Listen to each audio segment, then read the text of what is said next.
got white in this game. What do I want to play? I'm gonna try C. Let's see. I'm gonna see what he plays against E4. Okay. These are some of my students. I'm gonna play French defense. Okay. We'll switch over to the D4. Now, what do I like to play here? One line I've used in the past is knight C3. At bishop B4, I play knight E2. I'll try that out against him.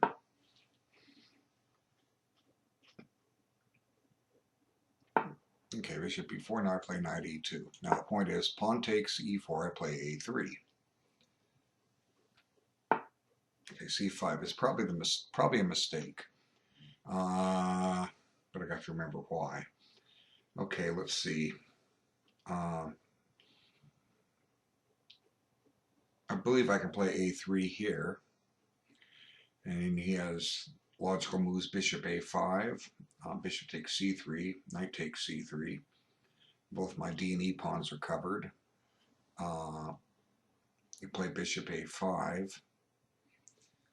Let's play A3 here. Okay.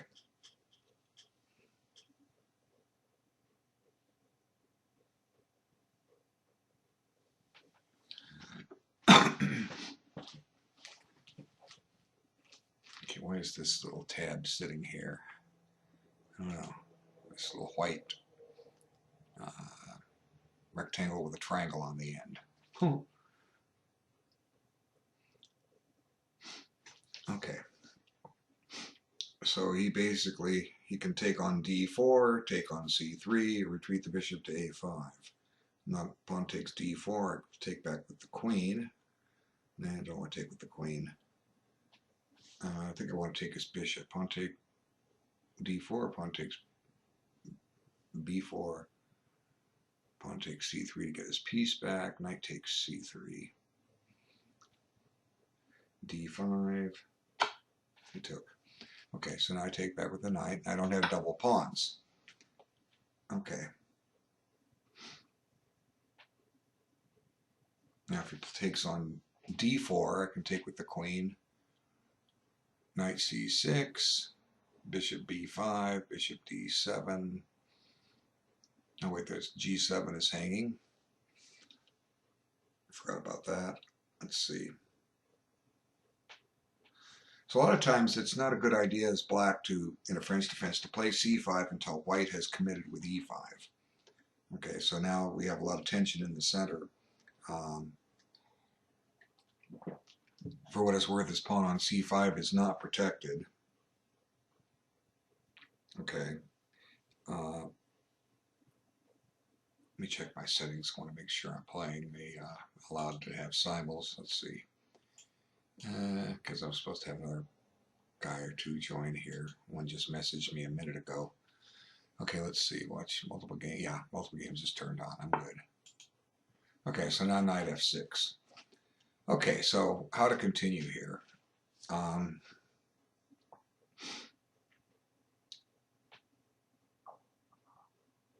E4 is under siege.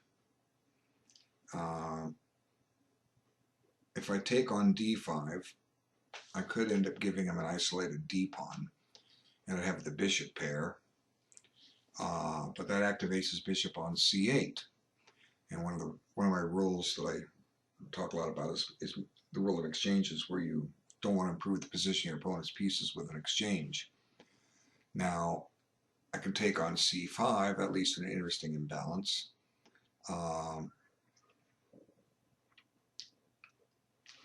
Because if he takes on E4 with either pawn or knight, I'm able to trade queens and deprive him from castling. Another move here is bishop G5. Okay, now you can play H6. I take, he takes with the queen. I take on D5. I'm going to win a pawn, I think. One of my rules too is if you're not sure what to do, you just develop a piece. Now I could take on C5, and you know I don't want to have to try to hold on to that pawn with B5. I would rather develop my pieces. one of my basic rules says if you're not sure what to do, develop a piece. I don't want to play bishop b5 check. I just lost bishop d7. He has a chance to trade off his weak light squared bishop, although developing the bishop on f1 is ideal because it gets me closer to castling, but I don't see a good place to put it. If I put it on d3 to defend d4, I'm hanging the pawn on d4. I'm also potentially allowing a push on c4. The bishop has to retreat, say, to e2. Not exactly sure I want that.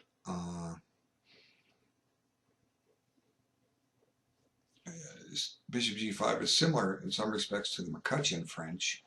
McCutcheon is where black plays knight f6 on the third move instead of bishop b4. Then after bishop g5, the most popular move is bishop e7, but black can also play bishop b4. That's your McCutcheon. And white accepts double c pawns at some point. Black generates some play. Logic says bishop g5 is probably the strongest move here. What does he have in response? No, I'm not gonna worry about what he has in response because I think it just seems to be the sound move here. You know, grates the pin on the knight, takes some of the heat off his counterplay on e4. So h6, bishop takes f6, queen takes f6, pawn takes d5. Queen takes d4, queen takes d4, c takes d4. Wait, bishop takes, queen takes, pawn takes d5, queen takes d4, queen takes d4, pawn takes d4, knight b5, forking the c7 square, which would be a fork of its own, and picking up the pawn on d4.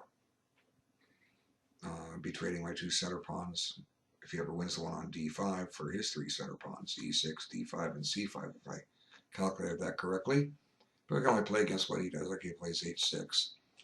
Now he does have the option to, if I take on f6, to take with his pawn. I didn't discuss that.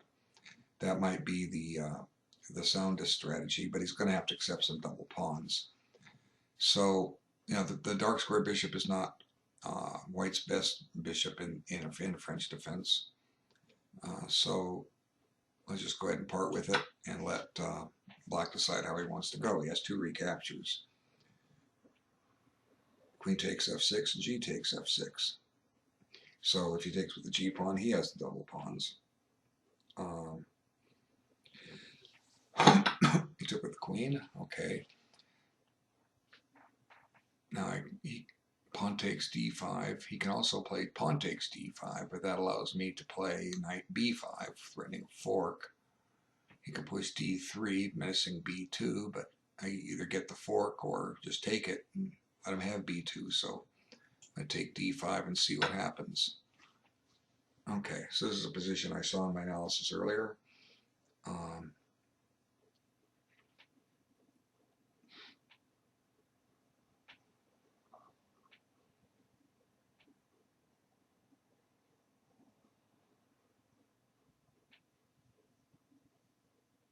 Okay, so let's see, we're playing a time control of 60-30. So essentially, let's talk about time here. The formula to see how many, the average game lasts 40 moves. So we come up with a formula to see how much time we have per move, okay? What the basic formula says is take 2/3 of the increment. In this case, the increment is 30 seconds, so that's 20. And you add that to your 60 minutes. So 60 plus 20 is 80. So in effect, we have 80 minutes to play the game. In other words, let's consider the average length of a chess game. Okay, I'm looking at knight b5. I'm not going to talk about it for a moment yet. The average length of a chess game is 40 moves. So if all the games played, half of them last less than 40 moves, the other last longer than 40 moves, okay?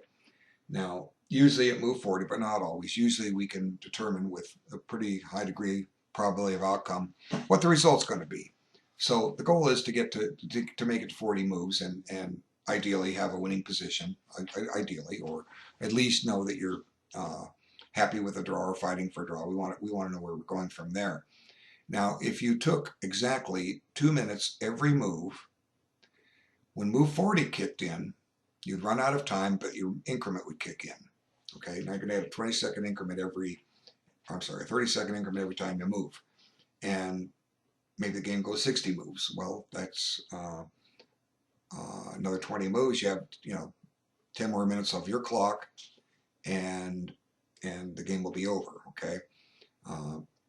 The problem most players have is they move too quickly, and chess is a game where you need to take your time. Okay. If you're not taking your time, you're not examining necessarily the best choices. Okay.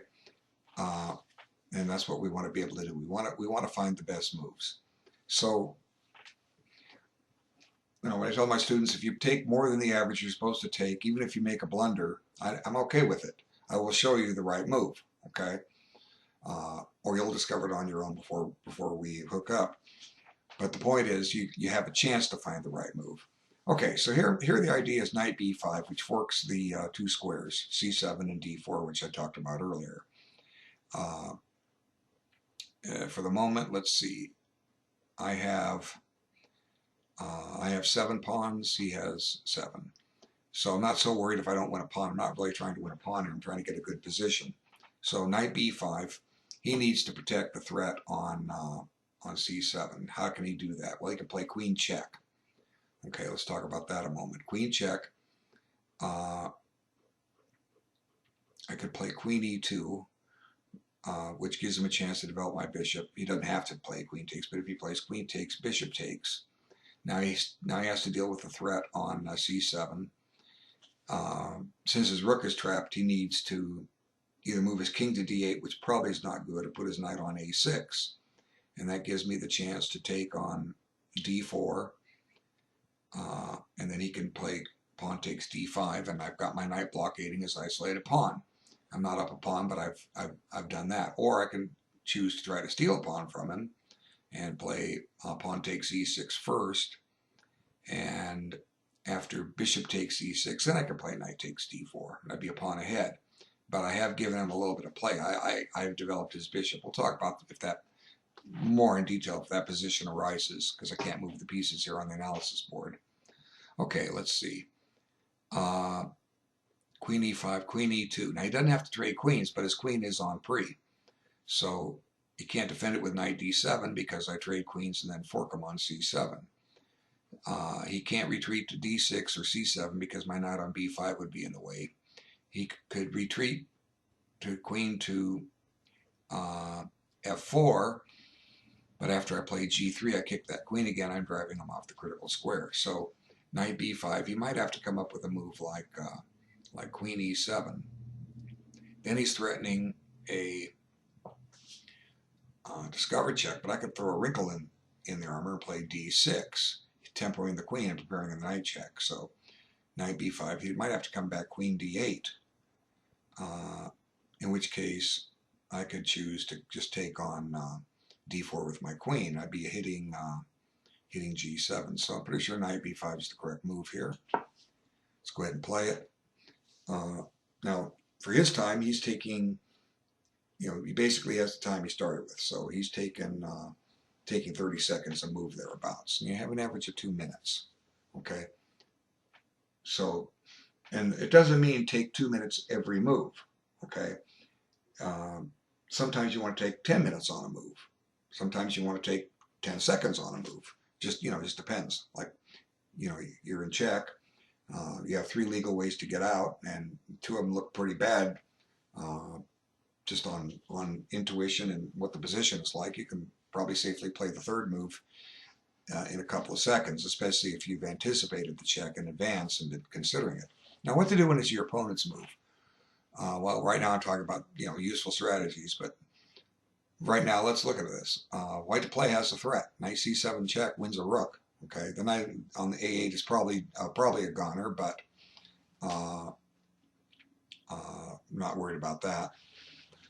So he's got to guard c7. He could play knight a6 here too, in which case I may simply play queen takes d4, and if he takes on d4, I take with my knight. He can have his pawn back on d5. I'll saddle him with a weakness. I'll develop my bishop. He'll develop his bishop. We'll both castle. I'll stick a rook on the e file because that's my main open file, and we'll go from there. So logically, he needs to play either knight a6 here or queen d8. I castled. So he's willing to gambit the rook in the corner for some development. Not a thing I had anticipated. And he's right to a point. He can, if I play knight c7, he found a clever defense. He now has queen e5 check. So this provides an interesting example. Can't cover everything. He's just changed the move order. I was looking at the queen check first. Now he says, go ahead and play knight c7. So what are my choices here? Well, my first rule of thumb says if you're not sure what to do, develop a piece. Okay, now what pieces can I develop? I can develop my queen on d4, go a pawn up for the moment. Okay, I can put my bishop on d3 and get ready to castle. If I take on d4, he's likely to take, and my queen. My knight will take back on d4, and let's see, if he doesn't want to lose a pawn, he takes on d5. Now I can play bishop d3. He can check, but this is a case where I don't necessarily want to castle. I might want to put my king on d2. And there's a lot of reasons for that. The king on g1 eventually will come to the center. You're that much closer. Sometimes that king can get in a little bit of trouble, but I don't think this is one of those positions. Because there's, the d file is going to be closed. I'm going to be blockading his isolated pawn, and my knight will be sitting on d4, maintaining that permanent blockade. And d4 is the square I want my king in the endgame. Now, when do we hit the ending? We could argue. You could make an argument that if queen takes d4, he takes on d4, I take with my knight. We're in an endgame right there because the queens are off. Well, actually, we're still in a middle game. I can, myself, my own preference is that an endgame is not an ending until there are two pieces left each. Then it becomes an ending, like rook and knight versus rook and bishop. That's an endgame. Queen and two rooks each. That's a middle game. But it could easily become an ending with one trade of rooks. Okay. Now, what about three minor pieces against three minor pieces? Well, now you're starting to hit the gray area. I guess you could argue that's just as much a end game, if not more so, than a middle game, or even four minor piece endings. And I've had those; they're rare. But one definition of an end game, what is end game, is when the checkmating chances are gone. That doesn't mean you can't checkmate. I had an ending with knight versus bishop. We had about 2 pawns each, and I checkmated him. He wouldn't take a draw, and he walked in a mate. Rare case. Okay, so back to the task at hand. When to trade queens? Let's discuss this for a little bit. When to trade queens? Okay, in my blog at chess.com, I had a year and a half ago or so, I posted my games from the U.S. Amateur in 2015, and played 6 rounds. And some in the first 6 games there were fast queen trades, reasonably fast. And somebody criticized me and said, why are you always trading queens? Well, I gave them a logical answer. The position called for it. I wasn't going to get an attack, and trading queens just went towards playing for an endgame. And that's what I'm doing right now. My plan is to give an isolated queen pawn and play for it. Play against it, okay? That's my plan. We'll discuss that if that takes place. So if I play knight takes d4, I don't don't get the queens off. They have to be traded off later. And since that's what I'm playing for, I'm playing for an ending where I can win that isolated queen pawn.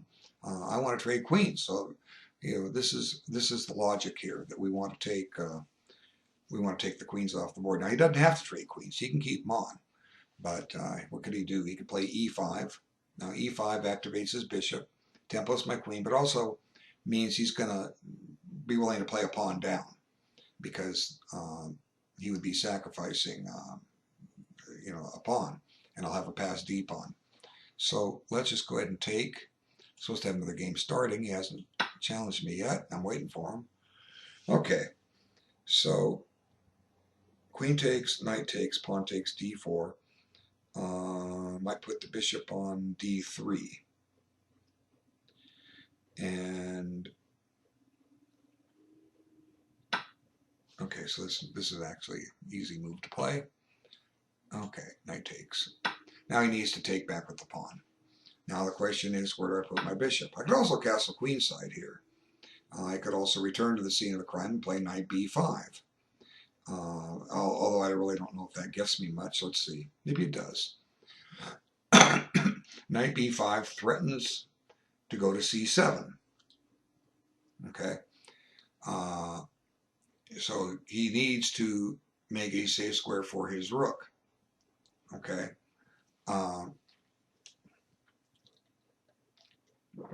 Meaning he either has to advance his a pawn or move his knight. I can play knight c7 anyway, and after the rook moves, I pick up the pawn on d5. What can he do? Yes, that's a good question. What can your opponent do? He found a clever way to let me play knight c7, and I didn't allow that.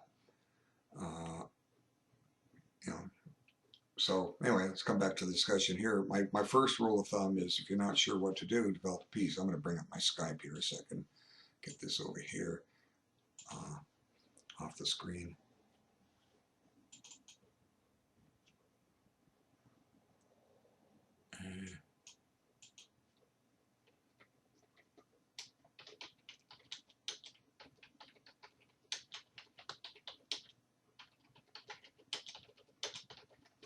Okay.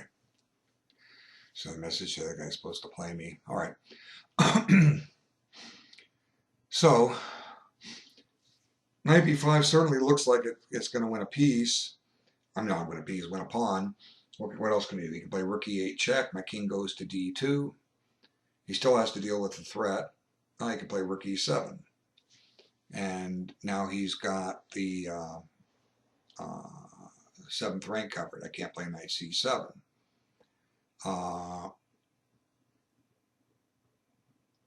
I could play bishop e2, but he can still play rook e7. So, the idea of knight b5, you don't have to go out of your way to win a pawn sometimes. I mean, if it's clear that you're going to win the pawn, go for it. I mean, I see interesting things in the games my students play. They find these clever ways to steal pawns that I didn't anticipate right up front. And then I see it. Okay, it makes sense.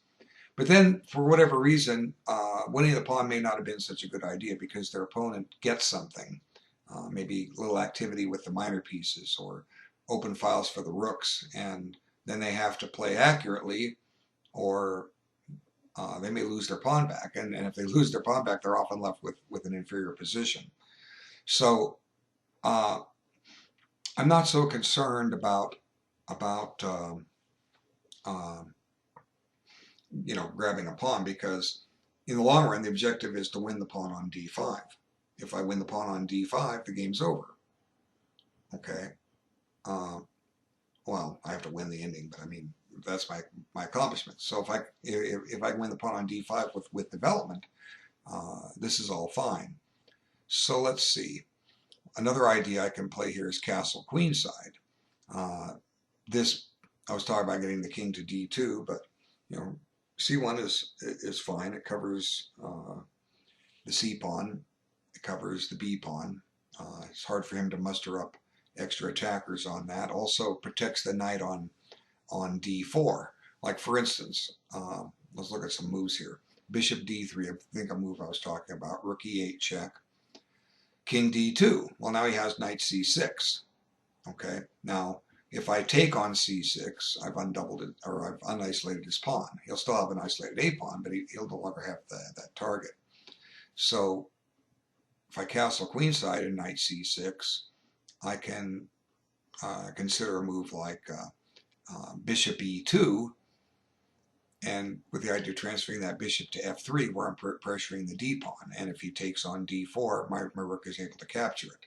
See, one thing I don't want to do is, like, for instance, bishop d3, knight c6, c3, knight takes knight, pawn takes knight, and I have an isolated queen pawn too, although I'd still have a slight advantage because my bishop on c1 can maneuver around my pawn on d4, and his bishop on c8 can't maneuver around his pawn on d5. So I'm pretty sure castling queenside is the correct move, and I'm still reasonably close to the center. So I'll castle queenside here, and if he plays knight c6, I will just play bishop e2. And the idea, as I say, is to transfer the bishop to f3 now. Now, what if he plays bishop g4? Okay, well, fine, he plays bishop g4. Maybe I can go back and play that knight b5 move then. That uncovers an attack on d5 and threatens to play, well, no, bishop g4, I have to guard my rook first, but I can kick it with f3. That would take away the f3 square from my bishop, but once his bishop retreats, I can play knight b5. So, you know, how's black going to do? What's black going to play here? You know, knight c6, I'm playing bishop f3, or sorry, bishop e2. He may need to play bishop e6 at some point, and then his bishop becomes what we call a tall pawn.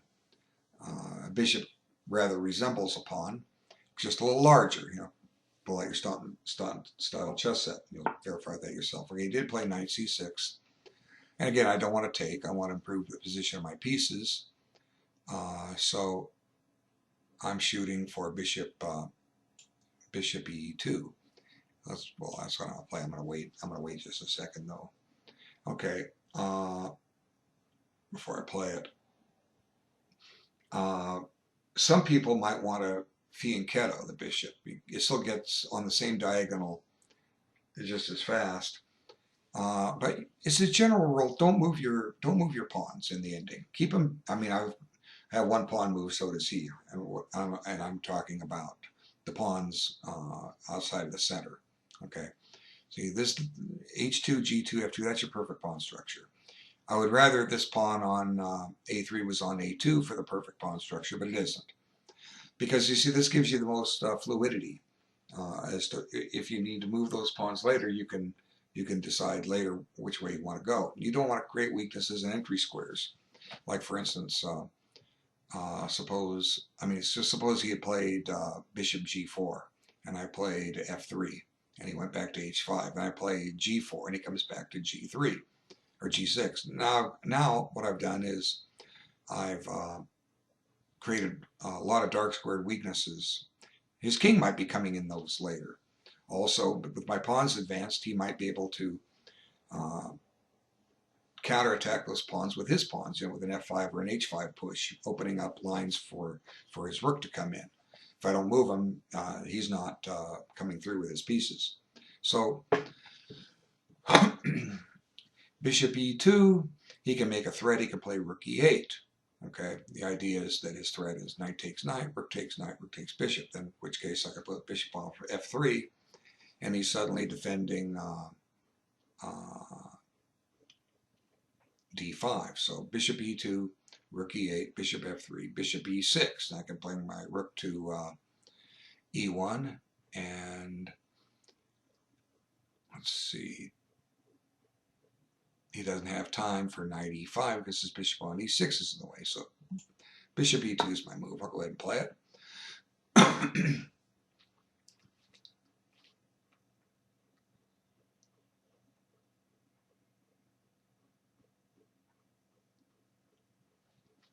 me look at my friends list. Okay. He's not in live chess. Okay, let's see. It used to be a way you could see all the players online. I hope he's on my friend list. Let me, I should be. If he can't get through to me, he should be messaging me on Skype. Let's see. I'm going to break protocol here a little bit. Settings, challenges from up, allow anyone. Okay, challenge open to anyone. Now, if for some reason he's not on my friend list, then now he can challenge me. Let me message him again.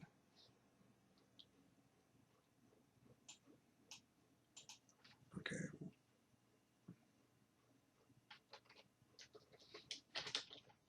Add my challenges. Open to friends only.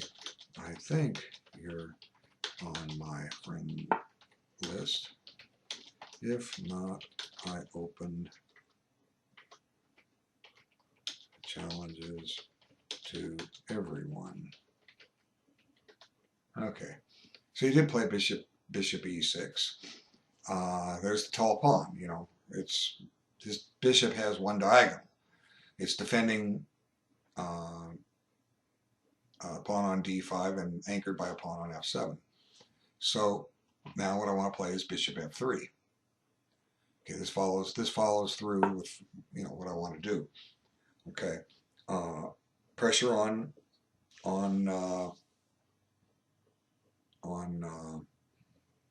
d5. I could have considered rook e1 there instead. Let's see, can we look at this position without that move? Or am I stuck here? Whoops. Yeah, I could have considered rook e1 here. So I kind of went a little too fast. Just a thought that it came to me. It gives me the new plan of playing knight takes e6, pawn takes e6, and then bishop here discovered. Okay, we got it. There's my challenge, accept. Okay. So I have another game start.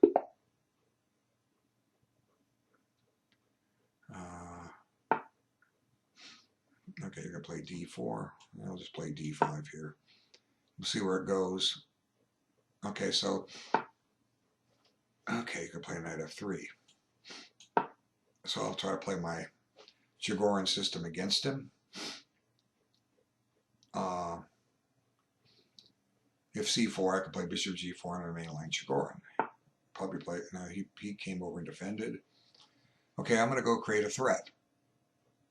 The threat is to play knight takes e6. Wait, let's think about this. Threat is to play, rook e1 threatens to play knight takes e6. Let me do one thing before I go any further here. I want to, now that game started, I want my challenges to go to only friends.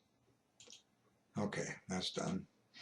Now, otherwise, everybody will be challenging me. I mean, my challenges are closed, and lately I've been going to live chess to analyze with students. I get all these invitations to play. I don't know how it happens. I have somebody that insists on challenging me to a correspondence game, and I keep telling him no, he doesn't speak English or write English, and I've told him in Spanish, no, and if you want to play me, send me money.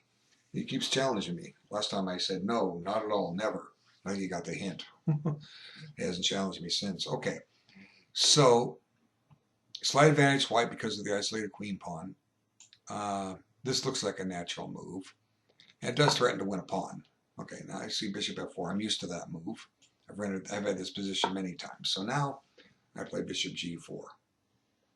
Okay.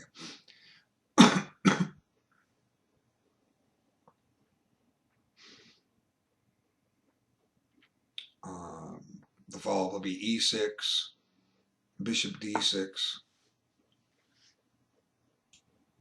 Okay. So he can do a pin with bishop b5, but the fact that I have a pin as well on knight on f3 kind of makes a difference. Yeah, I've run into this position countless times. There's not much literature written about it. See, one of the ideas, let's kind of look at this, against c4, I could play knight c6 when it's Jagoran. And if after this position, once again, if c4, I could play bishop g4 and we're in a Jagoran, okay? But a lot of people are unwilling to do that, whether they expect I'm playing a Jagoran or not. This just looks like a natural move to play, and I've run into this move countless times. And there's not much published theory on it. I believe, to be one of the largest libraries, if not the largest library on the Jagoran defense. I've got Watson's book. I've got a whole bunch of others. There's some German book, rather interesting one that was published a few years ago, and they date from 81. I think I even have a couple of Andy Soltis. He wrote an old pamphlet back in the 70s, and then an updated version. I think his updated version was from the 90s, and actually had some stuff on this move. And I've had countless games to practice it. I don't know how to toggle between games here. That's one thing about version 3, which I don't quite understand. Let's see. I'll go to the other game. Let's see. Oh, here up here in the corner right here. You can't see it. Okay, let's look at the other game for a second. Okay, so yeah, no. Okay, well he played. Okay, now. Okay, so the natural move is bishop here. Let's consider this here. Okay, bishop g4. If he plays, or bishop h5, g4, bishop g3, knight e5. Well, no, he wants to play bishop b5 first. Now I can play bishop d6, and if knight e5, I can play knight e7. Aha. So this should be okay. Bishop h5 should be okay. Now, somehow I lost the other position. Oh, here, wait, is this it? Just never found a way to toggle back. Okay, he does play g4. Okay, so weak squares in the black position, something I was, or the white position. My bishop is still on a good diagonal here. So let's see, bishop b5, bishop d6, knight e5, knight e7. I have all my minor pieces out. Okay, what can you ask for? So he did play that move, but I'm not sure if this is the most accurate choice to play knight e5 right now. And the reason I say this is, sometimes, okay, let's try to make sense with this. When Mikhail Chigorin pioneered this defense, the critics, and even to this day they will say so, black is blocking his c-pawn. And yes, this is true. Okay, there's no doubt about it. And there are some lines when that knight on c6 is just in black's way. You try to redeploy it to the king's side, it doesn't really have a good route to get there. That knight is more flexible getting to the king's side if it was on d7. So here, this gives me a chance to unload that knight. And that's probably what I'm going to do. He's either going to accept double pawns and have the d4 jumping square, or he's going to take with his bishop, and then I have some interesting choices. I can play f6, make the bishop retreat, and then play bishop d6, and give him a chance to develop my queen. So I'm going to take his knight. Okay. It's up here in the corner. There's the other game. So he's thinking, oh, there he took. Okay, now I take with the rook. Okay, so ideally you want to block a passed pawn with a queen. I'm sorry, with a knight. Now I don't have a knight to blockade it with anymore. And now as more pieces are being traded, that d4 pawn is becoming weaker and weaker. I'm about to put a third attacker on it. And now he took with the pawn. Okay, well I don't mind that. Okay, so time to set a strategy of what I want to do here. Okay, so let's see. Let's talk about things that go through my head. Okay, there's going to be a bishop. There could be a bishop check on b5, but I don't see that being a problem. I can just play c6. And so right now there's no tangible reason for me to advance my c-pawn up to c6 to prevent that. Let him do it. I'll gain a tempo. Okay. So then let's look at the other pieces. Where do I want to go with them? My bishop on f8 could go to c5. Do I really want it there? I don't know. Where do I want a castle? Do I want, there might be a position where I can leave my king in the center for some time. So I'm actually looking to move h5. It's a very interesting move. First off, it threatens to play pawn takes, and he can't take back with his h-pawn because it's pinned defensively to the rook on h1. So he'd have to take with his queen.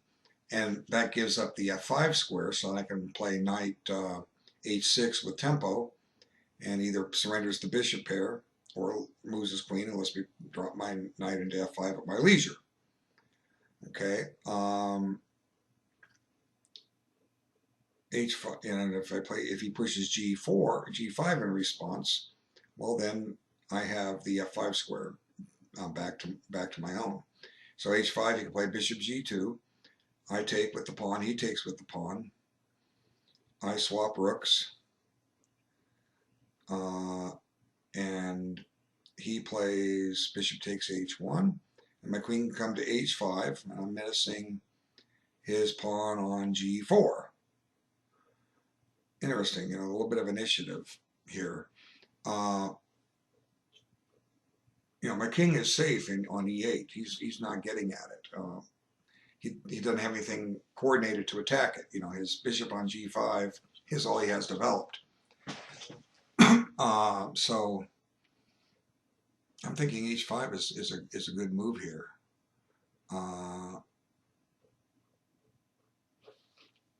Just on instinct. Because I say c5, he checks with the bishop, and I have to move my king, okay, or give up my queen. And again, no point in playing c6 to stop bishop b5 check, because I'll gain a tempo. So h5 now, I could go to h6 now, but where's it going next? The answer is it isn't. Knight to e7, where's it going next? c6, well, we just got rid of a knight there, so h5 it is. There you go. Okay, now he's planning to play a little defense here, and that's what we've got. We've got the three white pieces attacking if I play rook ed1, and we're going to have the three black pieces defending. Okay, so the only question is, do I want to play rook at ed1? Because clearly he's playing defense here. So let's think about how we want to play this.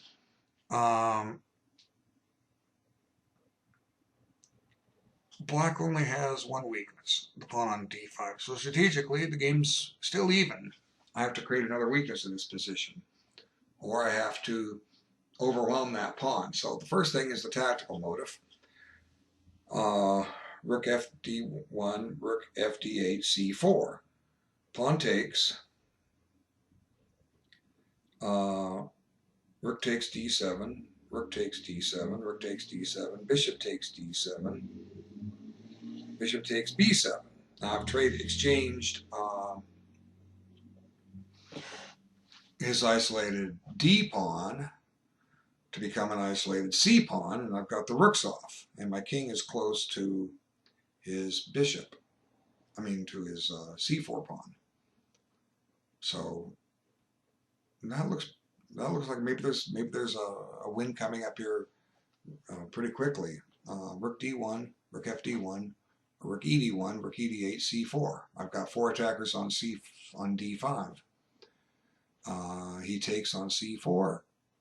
I take on d7. If he takes with the bishop, well, I still pick up the pawn on b7, and I'm leaving with a weakness. So I think this is the choice here. Rook fd1, rook ed1. I'm going to play defense. So he's no longer, he's no longer going to have an isolated c pawn. He's going to have an isolated b pawn. The other idea, I went to talk about it. The other idea was to try to encourage some other weakness in his position, like transfer my rooks, like a rook over to a4, try to provoke a pawn to advance. For instance, if he advances b pawn, that would weaken the square e6, or a6. Maybe I could do something with the bishop on a6. He might play a6, and he's fixing the other pawn on the color of his bishop. That was another plan I was starting to think about, but I didn't quite get into it. Okay, my move on the other game. So there's bishop d3. Okay, so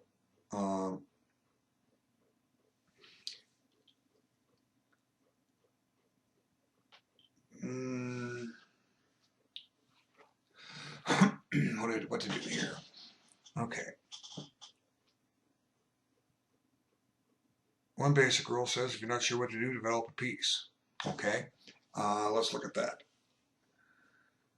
Knight e7. Okay, if he takes with the bishop on g6, I take with my knight. He can win a pawn, but he's not going to keep it.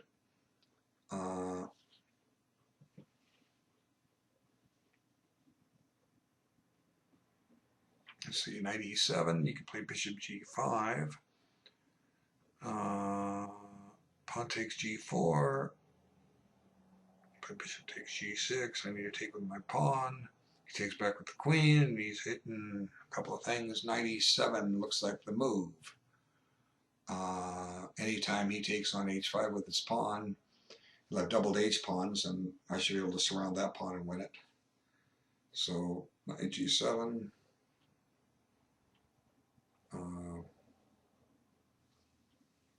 Pawn takes.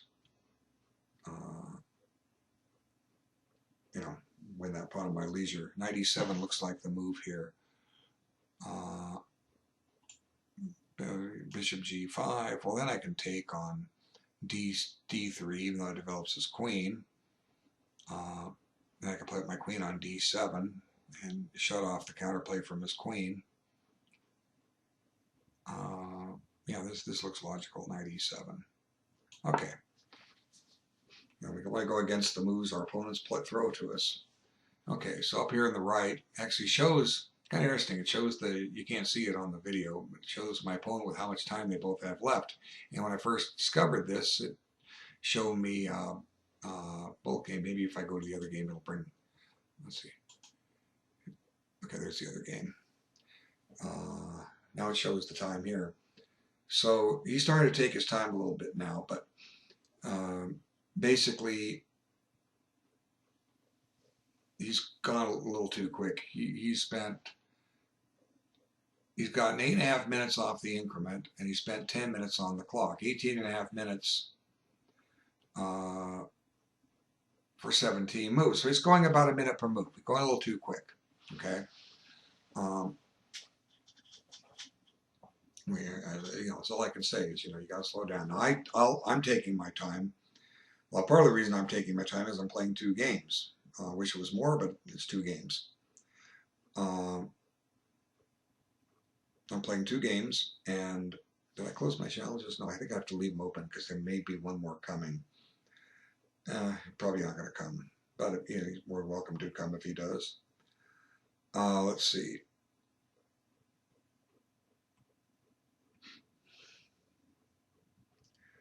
Wait, why doesn't it have the... Oh, okay. I haven't played the last move. I have played the move on the board. He just hasn't responded. Okay. I still have the position set from the other one. Now, what happened to the other game? Is that it? Yeah, there it is. There it is. Okay, we'll look at this game. So bishop g5 is an interesting choice here. In which case I'll take on d3. He'll take on d3. I'll play queen d7. And one thing, white, I'm getting a lot of pawns fixed on light squares here, so I don't mind trading light squared bishops off. Okay, what's he going to do? Why roll a thumb says you're not sure what to do to develop a piece. Okay, he moved there. Now do I play c4? Okay, well if I play c4, it can also pin my pawn. I didn't consider that. Okay, c4, say he plays rook c7. Well, guess what? It's illegal for me to take on d5, but I can play king b1. Okay, let's change rooks. There's a reason for it. c4.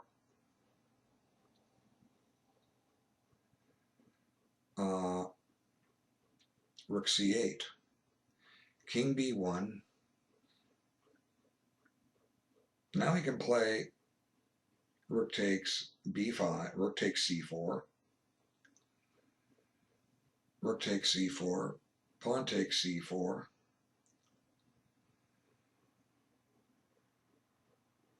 Wait, something's wrong here. No, it's still going to the same ending. c4, rook c8. King b1, rook takes c4, rook takes c4, pawn takes c4, rook takes d7, bishop takes d7, bishop takes b7.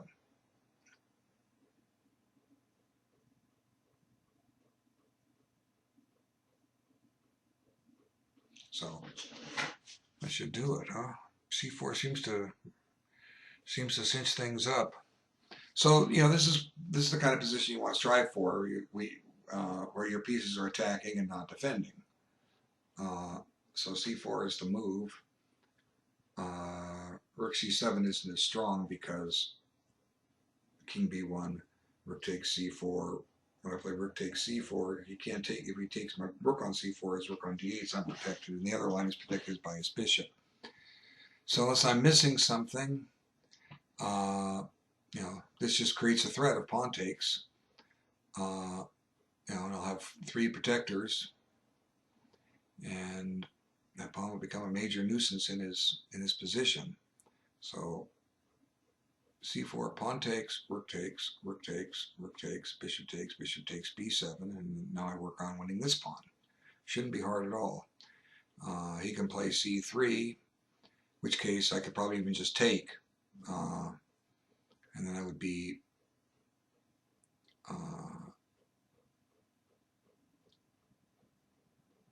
I have double pawns. Let's see.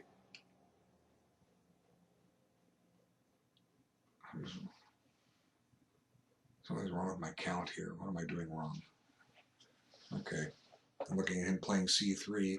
Well, I'm seeing that I'm going to have 2 double pawns, but they're both passed because my bishop's sitting on b7. So I'm sitting there saying I'm 2 pawns up. Why am I 2 pawns up? Oh, because when I'm taking on b7, I'm winning a pawn. That's why. Okay. So c4, pawn takes. No, I won't have double pawns because my c pawn's gone. See, I can analyze everything perfectly. I will be a pawn up. Okay. Okay. C3 just gives me a pass pawn. If he doesn't play c3, my king's coming up to c3 itself, and I will surround and win that pawn. So, the only strategic drawback to all this is a situation where he gets somewhere with a pin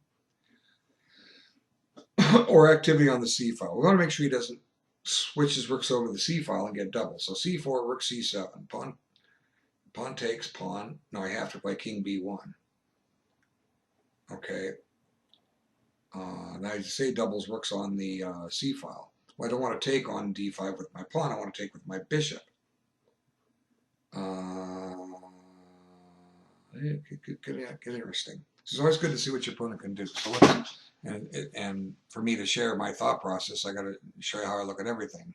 The last thing we want our opponent to do is suddenly go from a defensive position like this to one where he's on offense. So that's something I foreshadowed a little earlier when I said my students often win a pawn, but then their opponent's minor pieces or rooks get active. So there's a little concept by Shereshevsky in his in-game strategy book is do not hurry. I'm in no hurry here, but I could make a preparatory move like king b1 in this position. That just eliminates some of the stuff. And how does he improve his position? As a matter of fact, I kind of like that. King b1. There's no rush. King b1. If he wants to pin my c pawn with bishop f5, I'm just taking the pawn on d5 directly. And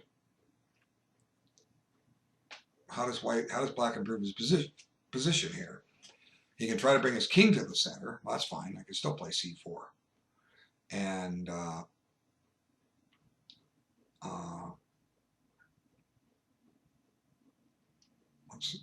he may decide to move one of his pawns, which will weaken his position a little further.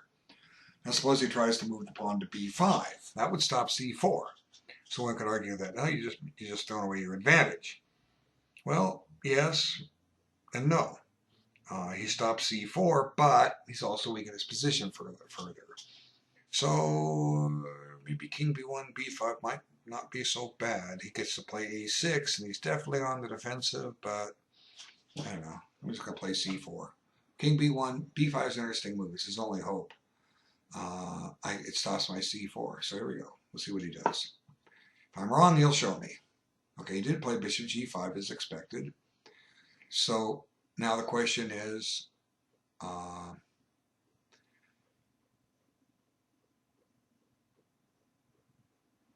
do I want to give him a chance to take on e7 by playing queen d7, or I want to just take on d3 and then put my queen on d7.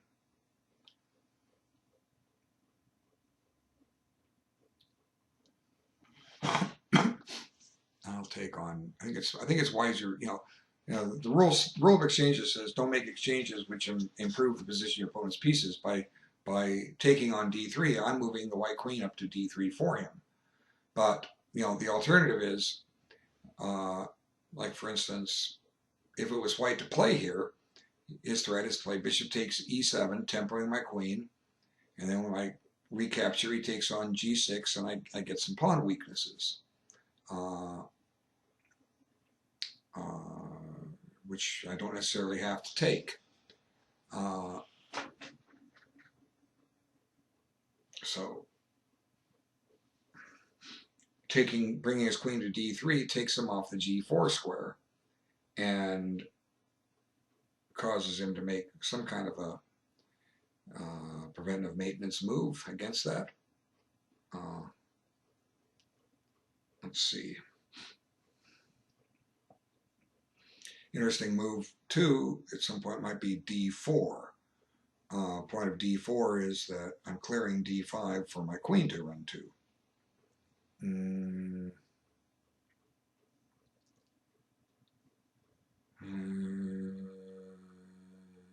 What to do? Let's look at some bad lines. Pawn takes g4. It takes on e7. I take with my queen. He takes on g6. Take with my pawn. He takes on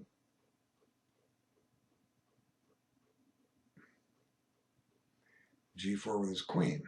Now he's hitting g6. That's no good. I gotta. The best move is bishop takes d3, queen takes d3, and I'll satisfy myself with having a threat on his pawn on g4, and the fact that I've stopped his counterplay. Okay, so let's just take this and get rid of it. Okay, other game. And there's the move I expected. So now, however, all I need to do is just play king b1. Now what if he does the check now? Well, I just run the king a little further. So king b1, unpinning.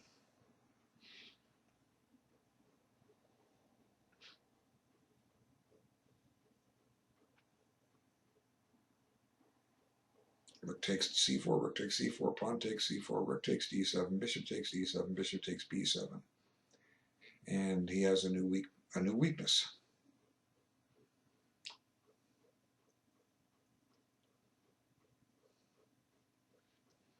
See, he'd be trading his. He gets rid of, sheds his isolated queen pawn, but it becomes an isolated d pawn. There's the check. Okay, now where to go?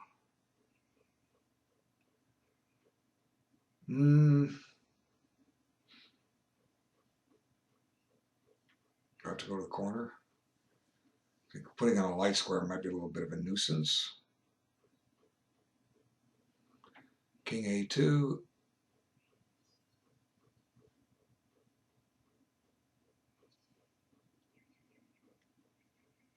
Rook c8. I can take with the bishop, though. I'll take with the pawn and bring the rook back. I think king a2 is the right choice here. And if he plays bishop c2, that's not enough. I'm just going to kick it with my rook. King a2 is the move. Okay. Well, he took with the pawn. I expect him to take with the queen. Okay. So his question is queen a4 check. Anything I need to worry about? Probably not. So pawn takes g4. Can't take with his h-pawn. He can take with his queen. I play queen d7. And my knight's ready to run to f5.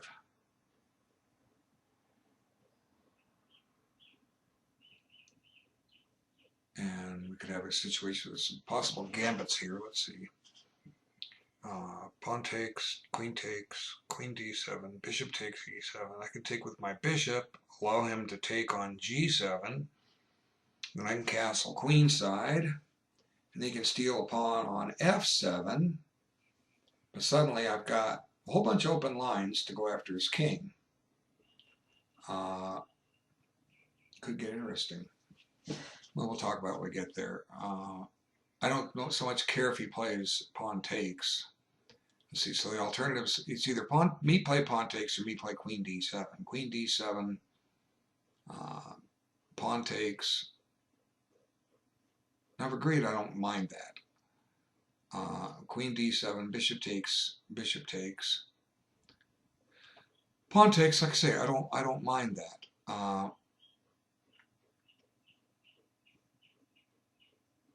My queen can come to b5 at some point. See, you know, I want to follow my logic. The logic is don't develop your opponent's pieces. I mean, just because I can do that doesn't mean I want to do that. You know, it does bring his queen out, but I get something for it. I've isolated his H pawn. So I'm going to follow my logic here and play queen d7. If he wants to bring his queen to g4, he can just do it on his own time. He can stop and play pawn takes h4, in which case I will play knight f5, take that square, and I'm threatening to keep my bishop on the board. Like I say, I'll win that h-pawn later. Yeah, I'm just going to play queen d7 here. And if he wants to take on e7, let him. Okay, so there he played what I expected. Rook takes.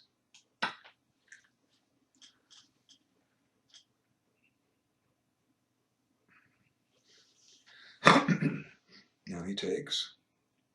He managed to drive my king off to the side, but he'll come out.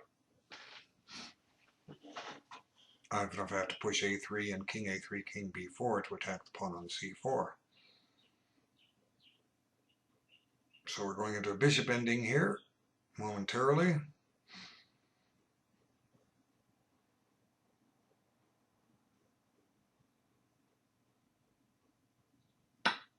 Okay, so we take the rooks off.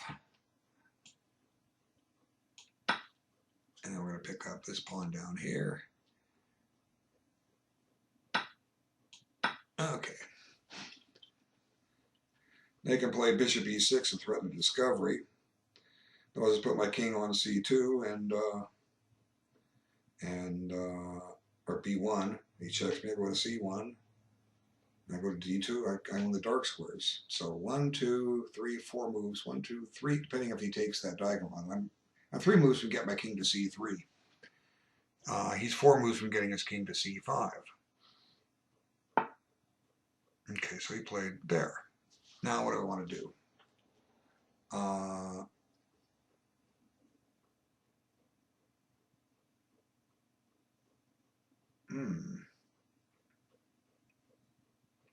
Do I wish to castle in this position or play c6? Well, what I'm going to do is just take a quick break. Stretch my legs. It's 1 hour into the simul. I have plenty of time here. Let's see, I have 45 minutes on my clock here. I'm thinking I should play c6 and just delay things. And then go about my business with what I'm trying to do. If I castle queenside, my knight gets pinned again. One of the reasons queen d7 was to break the pin. So I'll be back in a couple of minutes.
Okay, I'm returning to the chess war. You know, if I castle queenside, I can still castle later if I really want to. I don't have to castle in this position. He doesn't have enough stuff to attack me with. But if I castle, then my knight is pinned again. So I have to play. I can't kick his bishop out. I have to play rook e8 in order to move the knight. So c6 just keeps things safe, and that's what I'll play. Okay, so now he did play bishop there. So now I just want to play a4 and followed by king b4 and win his pawn. So he cut my king off, so he has to find a new path. So black has a weakness here. The pawn on c4 is going to fall, and I will be a pawn ahead, and the ability to create an outside pass pawn. So strategically, white is winning the game. Why did this happen? Let's kind of back up. C4 was C4 was set up to go for this ending, to trade things down. Okay. When we reach this position, probably what he needed to do was play rook e8, rook fe8, and defend my threat. Well, no. Well, I could still take and force him a third pawn island and have the bishop against the knight. That could have been an alternative for him. But rook e8 was definitely his move. Once this happened, he has to stop and defend his pawn, and then just pile up on it, and there it is. So backing up a little further, I chose to castle queenside so my rook could take on d4, and it comes back to this move h6. The whole idea was take the knight and go to win a pawn, and he found a clever defense. He found this, so if I play knight c7, I lose my knight to a fork. He found a clever defense, but I just went for the ending. So was h6 flawed? What else could he have done here? Well, one move is to take on e4. Oops, can't do it next. Just not an analysis board. Let's see. Bishop g5. Okay. If he takes on e4, I could take on c5. I may not discuss this. I don't mind him trading queens because that brings my rook to the open file. And he can play knight d7, trying to win the pawn back. But I'm keeping the bishop pair on this line. Oh, he found a way to get my king out. Okay, well, let's tie his bishop up. Didn't even see that. Didn't see that coming. Okay, so let's attack it this way on a6 so that I play king a3. He plays bishop d3. Okay, bishop a6, bishop d3, king a3. He doesn't have a defense to pawn to b3 because I take advantage of a pin. If he pushes, I take his bishop. Now, if he plays bishop e6, my king gets out to c3. So bishop, let's see, 1, 2, 3 moves from c3. Bishop a6, bishop e6, king b1, bishop check, king c1. He has to guard his pawn again. So king, bishop a6, bishop e6, king b1, king d6, king c2, king e7, king c3. He's there too late. So simply bishop a6 here. Okay. And we try to get him in a pin. Bishop d3, I play king a3, and his pawn doesn't sneak through. He found that move. Okay, well, I'm missing all the good moves here. Well, that's okay. Let's play bishop b5 and guard my pawn. And the idea is that I will transfer, he has to guard his pawn, or does he? Well, he will shortly. Maybe I didn't see as much as I thought I should. Well, that's okay. I don't care. I want to see what my opponents come up with. Okay, let's look at the other game. Since this one isn't working out quite like I expected, because I just didn't look far enough. He's found some good moves. One drawback with playing a4 was I put the pawn on the color of my bishop, and I have to play defense. Okay. So I'm afraid might have a draw here. Here, I called this game for a strategic win, and it's not there. I thought it would, one drawback, you sit here, you wonder, you call this game a winning game for white. Let's see, I didn't have to play a4. Could have played bishop d5.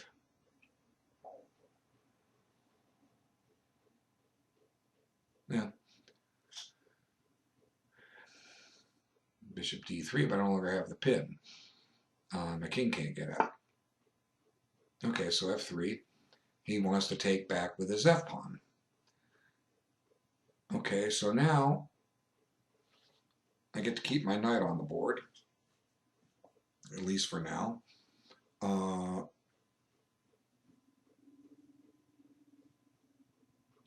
do I want to put it? G6 is a natural square. G8 is has an idea that I want to play f6 and keep the dark square bishops on the board.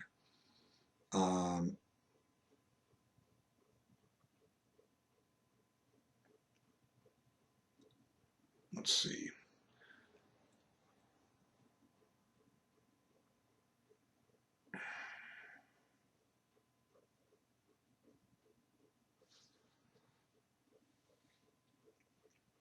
I'm still looking at that idea of d4 at some point. Yeah, it's a tough game. So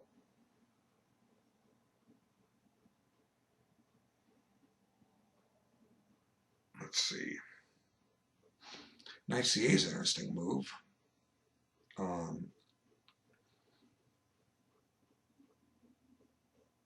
The idea is to put it on b6, and from there my d4 pawn can advance. But I think what's in my interest here is to saddle him with the backward h pawn. Pawn takes, f takes, and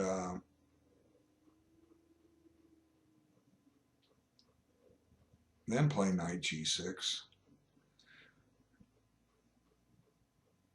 The idea is to play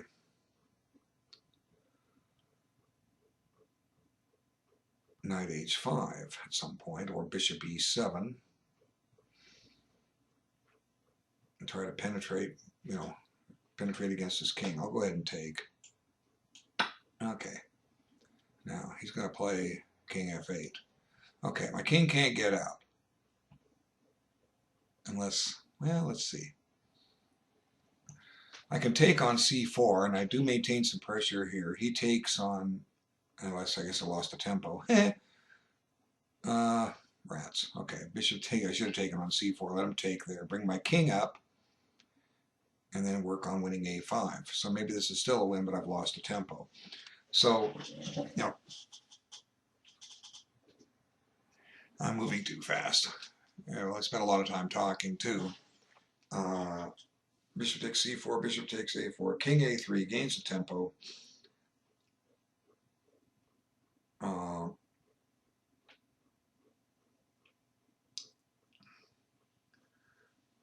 And if he puts his bishop down on d1, I offer him a trade with bishop a4, taking over that diagonal. He retreats his bishop. Let's see, bishop takes c4, bishop takes a4, king a3, bishop d1, bishop b3. Yeah, because now I'm headed that way. Yeah, so I got to take. I just lost the tempo here, folks. My king is bottled up, so there was probably the other bishop move was the correct move. I mean, king b1 earlier was the correct move. I'm sure that was the case. Okay, so he took that pawn, expected. Okay, now his knight on c3, can it do anything to me? Knight c3, we can get into c5. My bishop will cover that if I keep it on the board and don't trade it. I can always play b6 if I have to. Knight there. Bishop b7 takes, threatening a check. Yeah, knight g6. Gonna avoid advancing my pawns. Okay, let's get back to this game. So he needs to take on a4.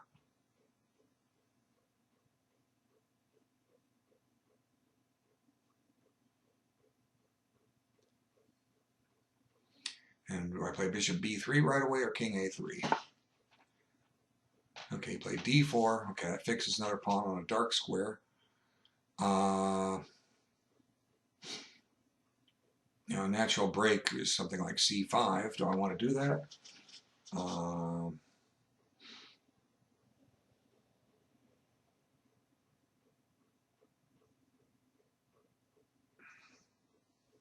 Always do that later. I don't need the dark square bishops on the board to do that. The right point.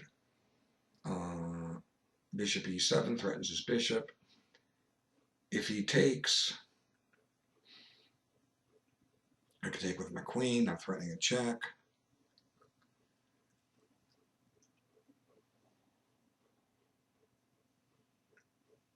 Yeah, I can soon castle queenside, or even castle kingside here, and give up some pawns on the queen side and penetrate with the rooks over there. So ideally, I'd like to keep the dark square bishops on the board because of the fact that he has pawns on dark squares. Those are potential targets. So if the bishops is superior, I can't attack them with my bishop, but I can still attack them with other guys. Okay. Bishop e7, he pretty much has to take. I take with the queen, and I am threatening a check.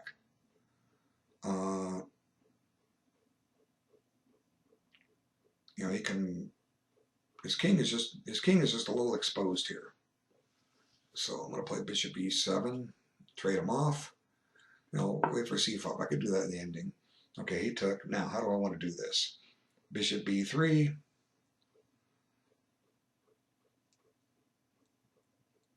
Clearly, if he trades, he's going to lose the ending.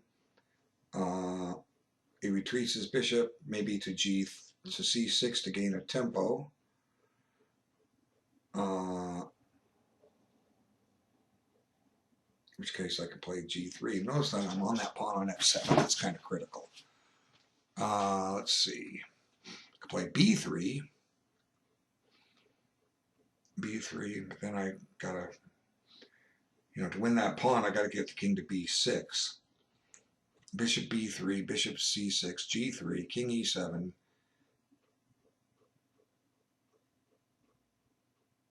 Wait, bishop b3, bishop c6, g3, king e7, king e3, king d6, bishop a4.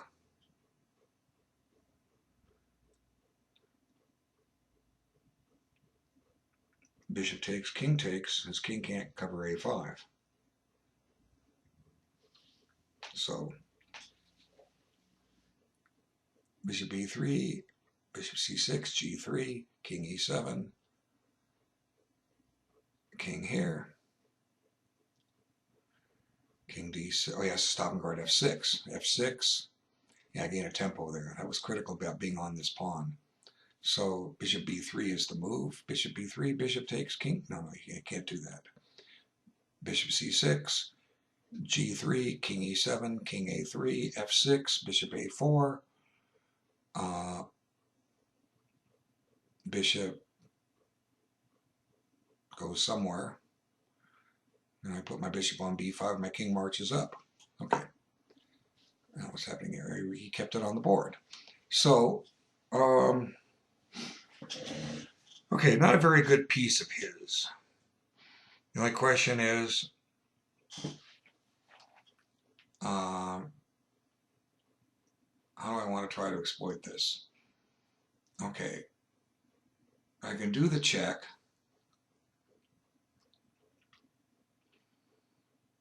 His king has to give up castling.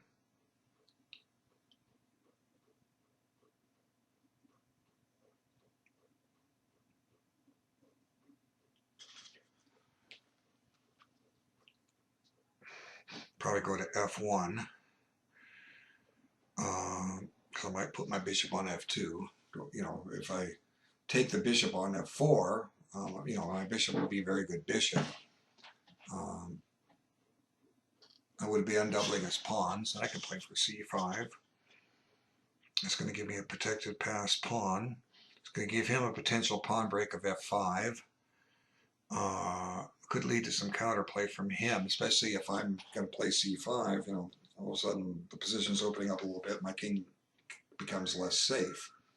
But the question is how to get to his king after bishop h5 check, king f1.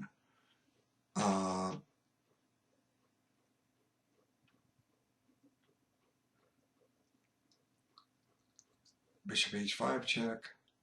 Where would I like my knight? Like it on e4. How does he get there? G5. How does he get to g5? By way of h7. So knight f8. At some point, knight f8, knight h7, knight g5, knight e4. Of course, by the time I get that planned, his knight's covering that square, and his queen too. So that's how we solve problems. You know, how we solve problems. Look for ways we want to get our pieces. Interesting. Jeremy Silman talks about having a fantasy position where you try to find where you want the squares you want your pieces on. You try to create it. I don't play me. It's a great idea, but it's not necessarily always applicable. But it can lead you to how you want to do this. Well, I think the first thing I need to do is take away casting privileges from him. I have to watch the time. I'm down to 34 minutes. Take away casting privileges from him, simply because we don't know where he's going to move his king. He has 4 legal squares to go to. Let him pick one, and we can dictate our strategy from there.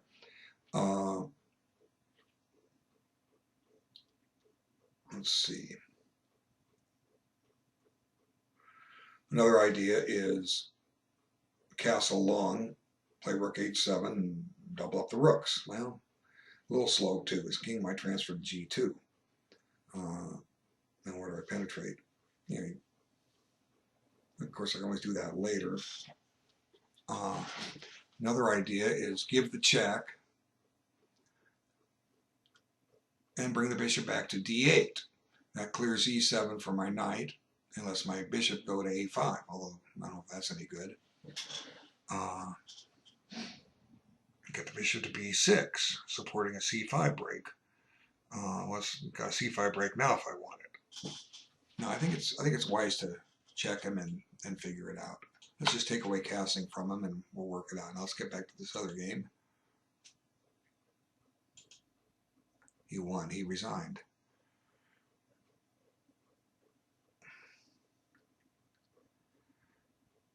Okay, so, well, thanks for the game.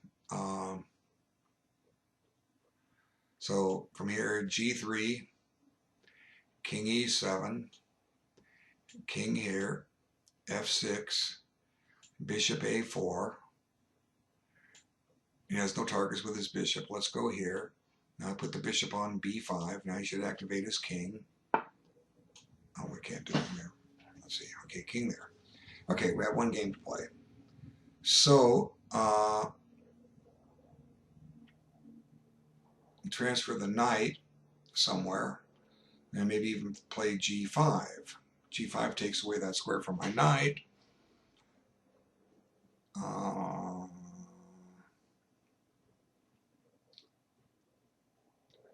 see how I want to do this.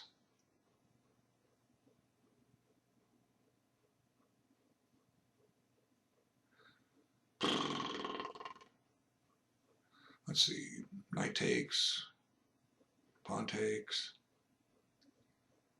g5, f5, pawn takes, queen takes f5, queen takes b7, queen f2 check.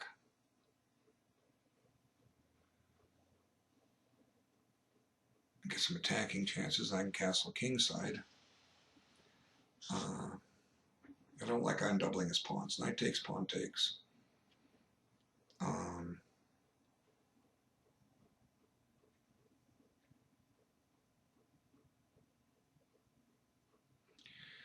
Where else to put that knight?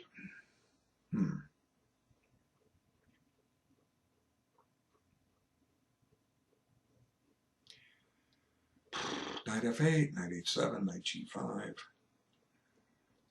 Knight f8, knight c3, knight h7, rook a c1, knight h7, rook c2, knight g5. He just takes with his bishop. It's a lot of knight moves. Okay.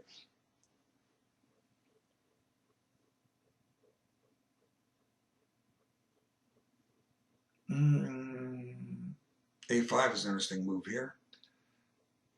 The idea is to try to drive the queen off.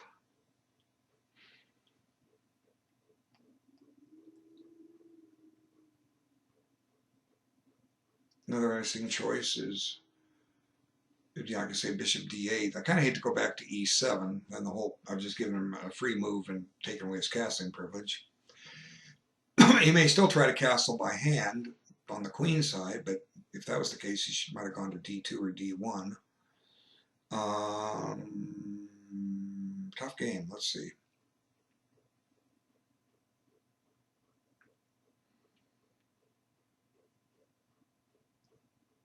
The other idea is just castle kingside right here.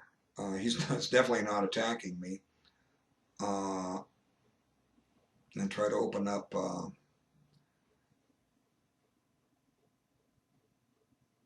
the board.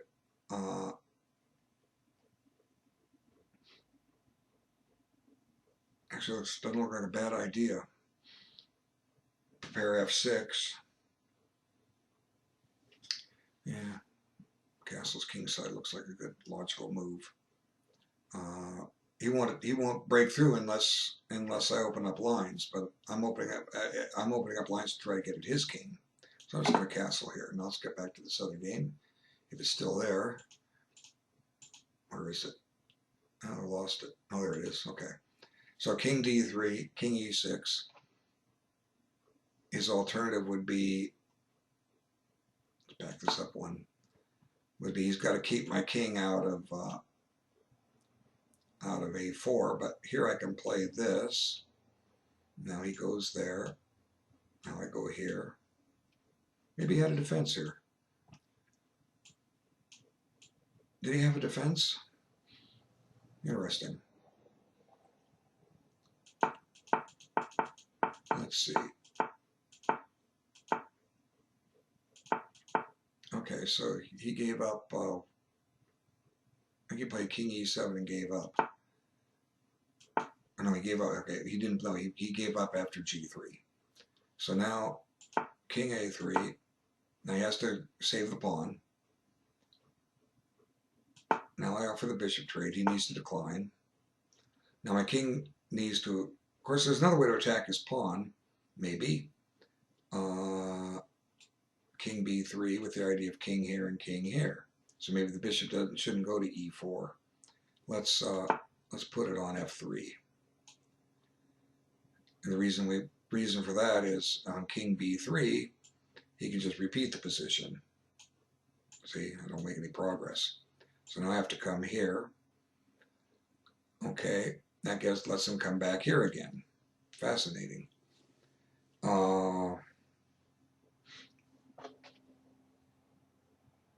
So the game looked defendable. G3. I thought I was making some progress. I clearly lost the tempo. I should have taken on c4 immediately. I just didn't stop and figure things out. So let's go back to that point. If it'll let me analyze, let's see. Bishop c2. Okay, so take here. Yeah, it lets me. Now he takes. Now I play here. He plays here. G3, king f8, king a3, king e7. Now bishop a4, bishop f3, bishop b5, okay,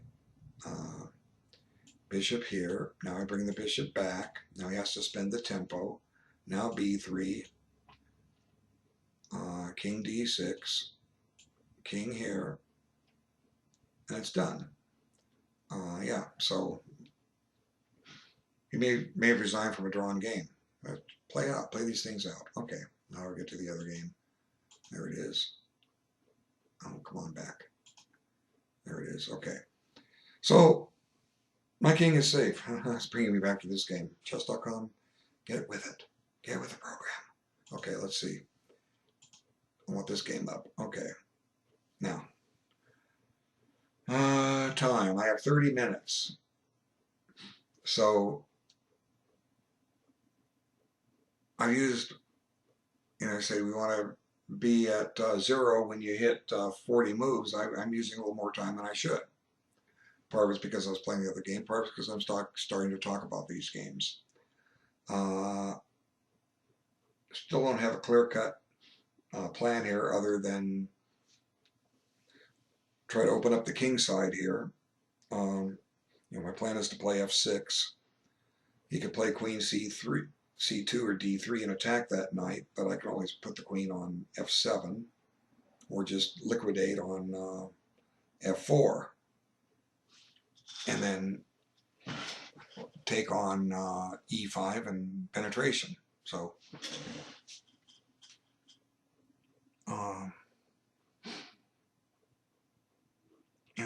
White should think about developing something here.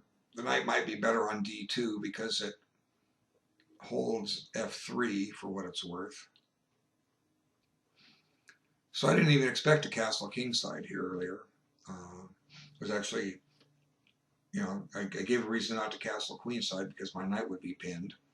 One reason black might not want to castle kingside is because white's throwing his pawns at me. But look what I've done to his pawns. They're neutralized. How are his pawns going to break my position? The answer is they aren't. Okay, so with all that in mind,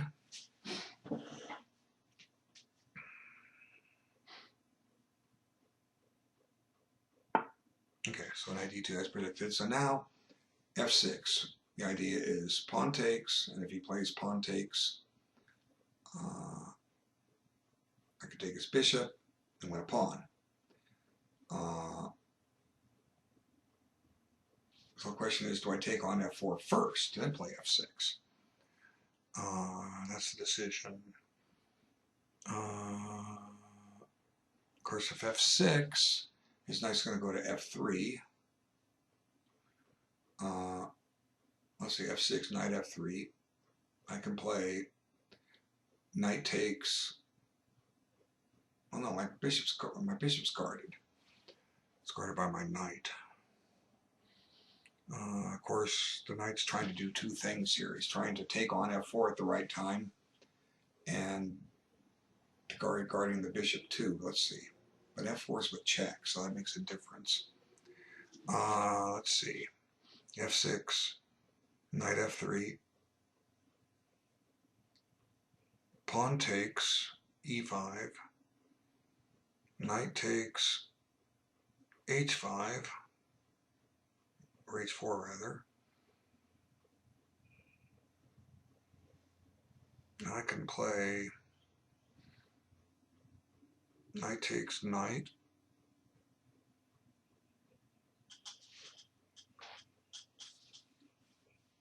This bishop can take on e5. So knight takes f4 first, pawn takes f6,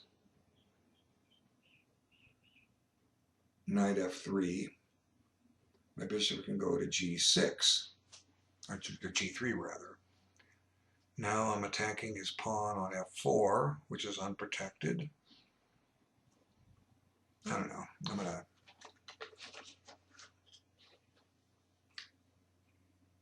lose this game on time. It's like the donkey that had a pile of oats on his left and his right. He couldn't make up his mind which pile he wanted Delicious probably wanted to eat from, and he starved to death. Okay, so one move is correct. One is, you can always f6. You can hope for a move like Queen c2. I mean, yeah, because they play knight takes f4 check, followed by pawn takes on e5, and you got the e file open or the f file open. You're ready to penetrate, throw a rook down to f2, and then double rooks. It's not going to be that easy. f6, knight f3. Okay, question is to my bishop. Where does my bishop go? It's protected. If I play knight takes f4 first, then g takes f4, my bishop is loose. Like I say, my bishop goes to g3. What if he pushes f5? Wow, this is getting dangerous. Lots of tension in the center. And I got to make sure I don't somehow get mated. Well, the ace, it would only happen if the ace file were open. So let's see.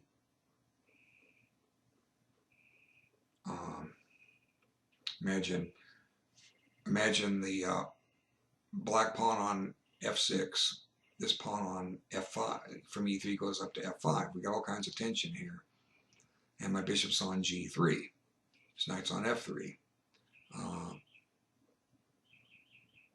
No, you guys pawn's up here. Now let's see.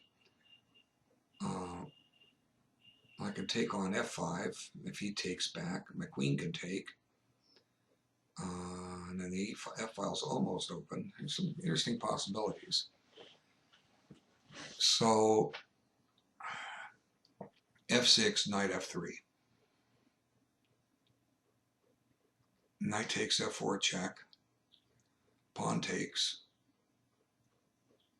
Bishop g3 attacks his pawn. He's got to guard it.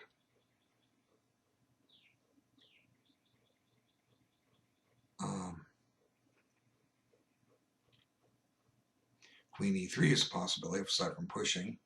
Remember, my pawn's here now on f6. I can take,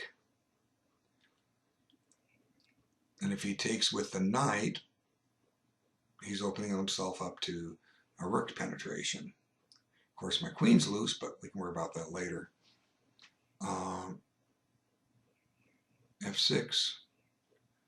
See, pawn takes. Actually, knight takes, pawn takes f6 here. I don't know. I think f6 directly gives him more chance to go wrong with something like queen here. If I don't analyze it correctly, my opponent shows me, then that's a weakness of mine. I didn't analyze correctly, and it's kind of hard to do when you're playing a simul and try to talk about a position at the same time. But what I'm trying to do is teach by teaching my thoughts. So a quicker thinker that can combine good planning with accurate analysis, I can look at more. I'm down to 24 minutes. So the only question is, do I take the bishop first or play f6 first? If I take the bishop first, it forces his reply. And there is a certain amount of logic to not playing the forcing moves right away, because it gives your opponent a free move. f6 gives him a chance to find more mistakes. So I'm going to play f6 just on general intuition. Okay. Now we'll see what he does.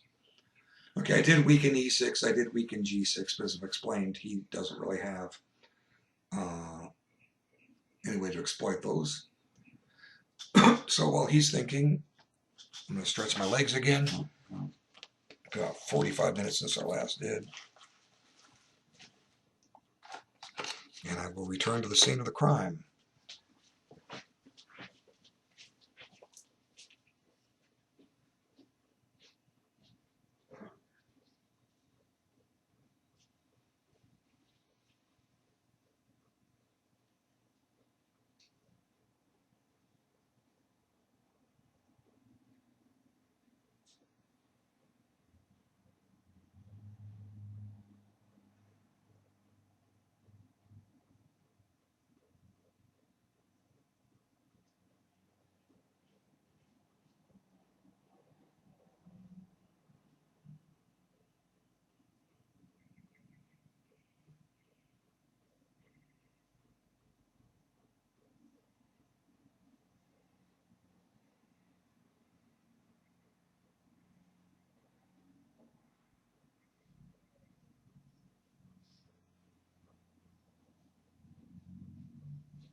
Okay, I'm back, and he is still thinking, which is good. So I'll be right back again.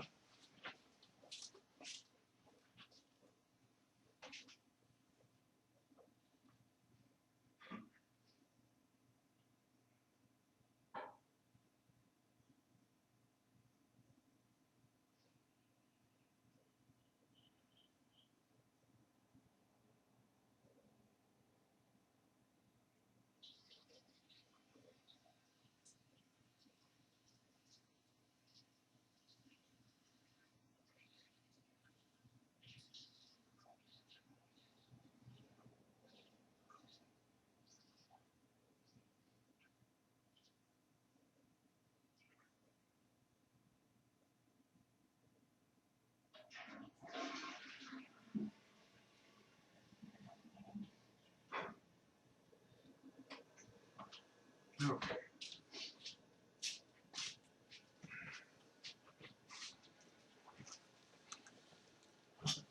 Now, if he takes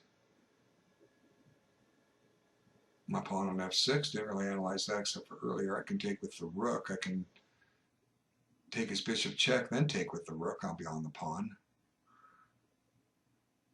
Put a lot of attackers on that pawn in a hurry.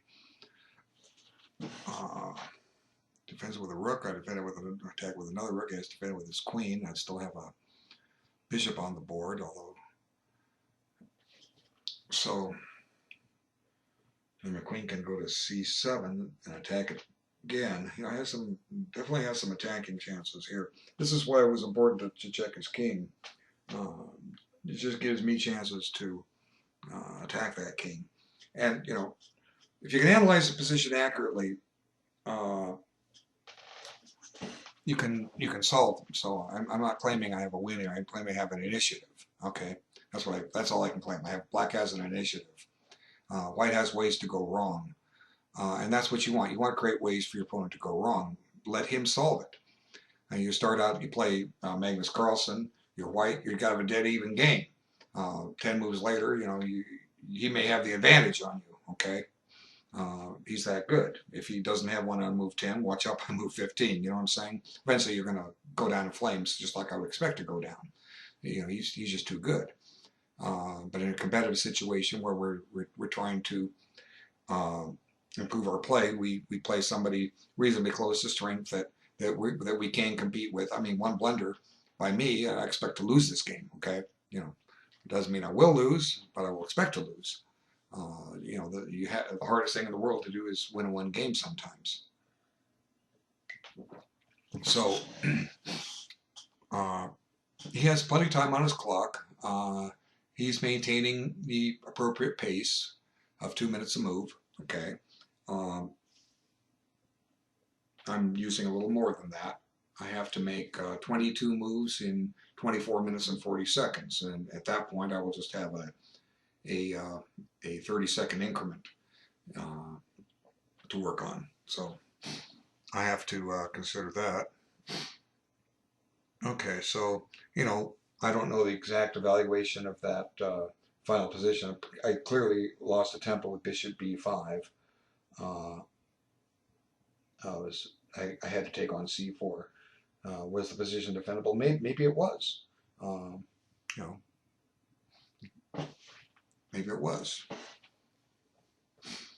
But I'm certainly, when I made those selections, I did move rather quickly, and you know that's number one thing that gets you. So, you move too quickly, and chess you have to have that intense focus every move. You know, you toss a win away. All that hard work goes for naught. Okay, and now, you know, we're not Magnus Carlsen. We're trying to compete with players that within our range who we can compete with. That if they don't play that 100% perfect game, we may steal a half point from them. You know, play stronger players, steal a half point. What's wrong with that? Yeah, we want to win, but what's wrong with stealing a half point from a stronger player? Absolutely nothing, because you've got that intense practice against him and confidence to go out and do it again. This is, it's all my theory of getting better. You got to play better players, and that's why I give my students a chance to play me.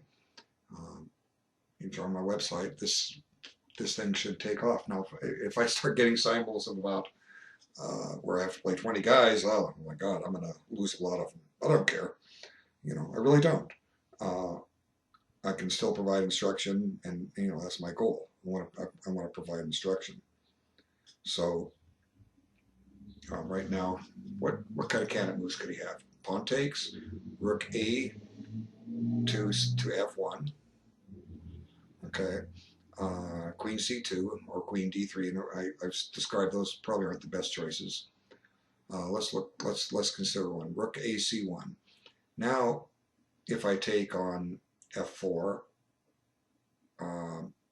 you can take with the pawn, and when I take on E5, I don't have the attack on the F file. So if he plays rook F C1, I probably want to play pawn takes E5. And then if he takes with the pawn, I've saddled him with a double pawn. And then I can consider taking on F4 with the knight, pawn takes. Let's see. Rook F C1, pawn, knight takes, pawn takes, pawn takes. No. Yeah, rook AC1, F1 might be his best move. It's something I didn't really anticipate. And I'm a slower thinker. That's why I don't do well at bliss chess. I do better at time controls longer than this when I'm playing something that can still give my opponent the competition and go from there. Okay, let's see.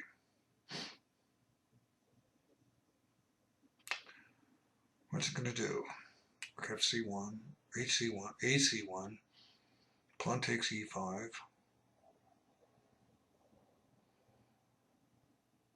Yeah, I want to take pawn takes E5 first. Then on pawn takes E5, he's got double pawns.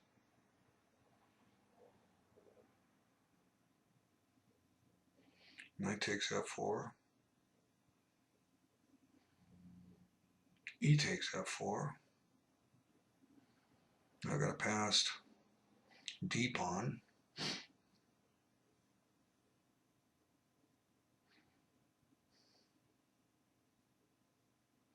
And maybe that's the position where my bishop redeploys to D8. But then again, it's going to start giving him a chance to start playing for H4, H5, H6. My king may not be as safe as I think it is if I don't do this right. So you try to think about these at least I try to think about these generalizations, and ideally, if as the position goes forward, you don't forget them. You forget, I saw that and I forgot about it. Oops. Well, we're over the board chess. We're measuring how we can evaluate a position, and all I can say is that if I'm playing a player, he's about 1800 strength, good player. If I'm playing somebody, 2200 strength, he's gonna find the accurate moves, and that really forces me to make sure I'm doing the same, and I need to practice that same thing here. But all I can do is play moves which I think will confuse him. Make it harder for him to find the proper move. Now there's a proper move here for white. Okay, white is not losing this game. Black does not have. We could argue that white has two weaknesses: the pawn on H3 and the double pawns. But winning in one game is, as I said, it's one of the hardest things there is to do, because there's so much at stake here.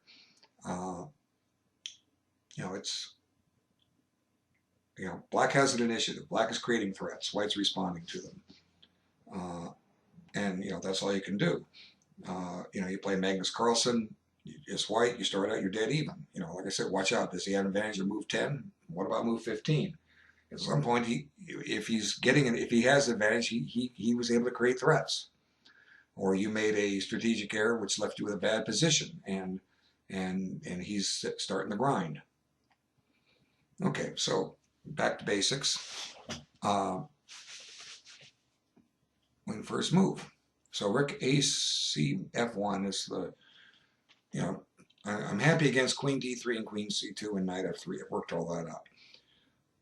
I think the A Rook should come into play rather than the H Rook, but you know the H Rook could work. But Rook AC AF1, pawn takes E5. Yeah, he played the other rook. See, like I said. So maybe that was the better move, putting a rook on F1. It wasn't something I originally considered. Now, more time on the clock. No talk at all from me about what's happening. I ideally find a better move. Was there a better move than F6? I don't know. I'm trying my best here. That's all. You know, I'm playing to my ability. Okay, so I was going to take on E5 if the other rook came over there. Now I have less to worry about an attack on the H file if I'm doing that bishop transfer. So let's take on E5 and give him a chance to take with his bishop. See, we're going to double his pawns here.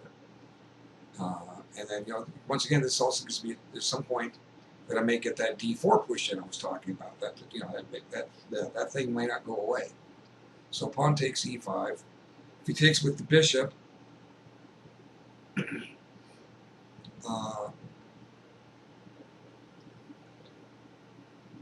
I can take it off with my knight and then seek to trade heavy material. Oh, where's my time?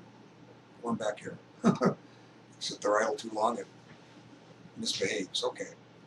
So now the screensaver comes on. Okay, pawn takes, bishop takes, knight takes, pawn takes, rook here, rook here.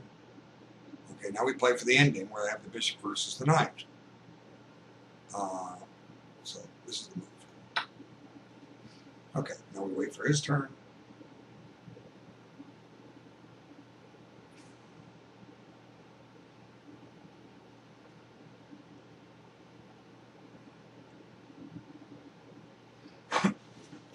Again, you know, queen c2, queen d3 moves don't really help him. I'll be able to play knight takes f4 check.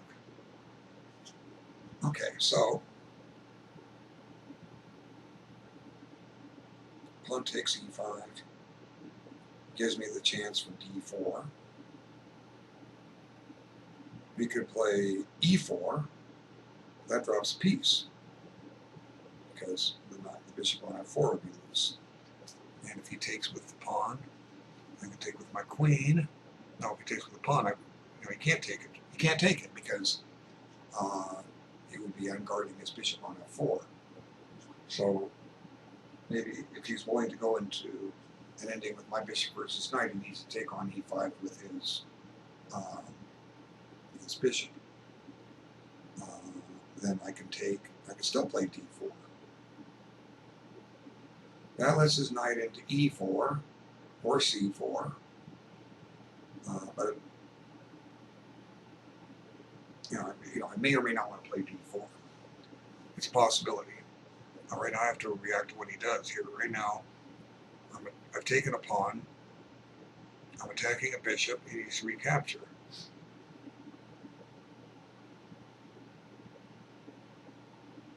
Okay, so all that in mind, video is now approaching the 2-hour mark.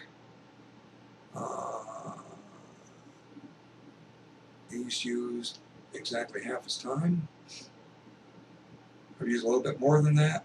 He's about to make his 20th move. So he's on pace. He's doing fine on time.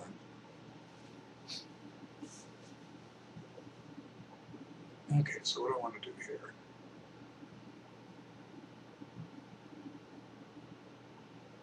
Knight takes, bishop takes, knight takes, pawn takes. I can have a choice of d4 or I have a choice of swapping rooks. And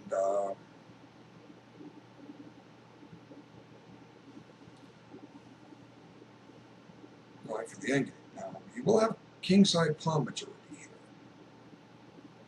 But he's going to have some double pawns too. I'm going to have queenside pawn majority. And he will have a couple of pawns on the color of my bishop. So,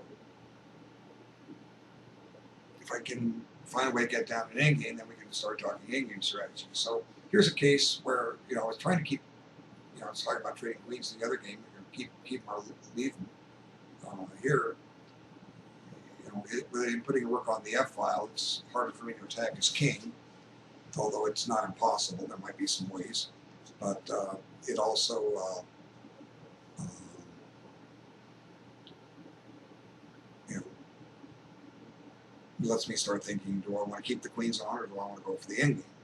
So, you know, I haven't been thinking about the endgame until the last move or so. I was thinking of trying to get after his king. I didn't find a way. Okay, unless, you know, some of the lines that I mentioned, like his queen c2 or queen d3 moves, which were just bad, that gave me plenty of attacking chances. So another drawback with pushing the pawn on d5 to d4 is it clears e4 and c4 for his knight. Do I want that? I don't know. I don't think so. No. What if he plays knight f3 here? Nope, I just played pawn takes bishop, and he's down a piece. Okay, so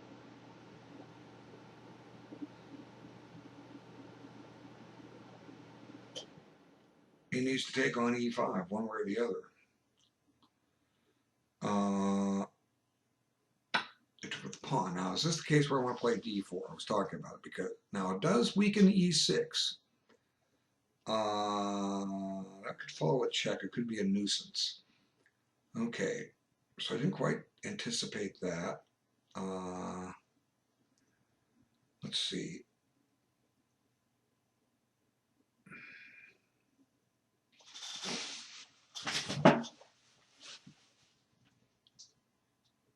What if I just attack his pawn on c7 with queen, or on e5 with queen c7?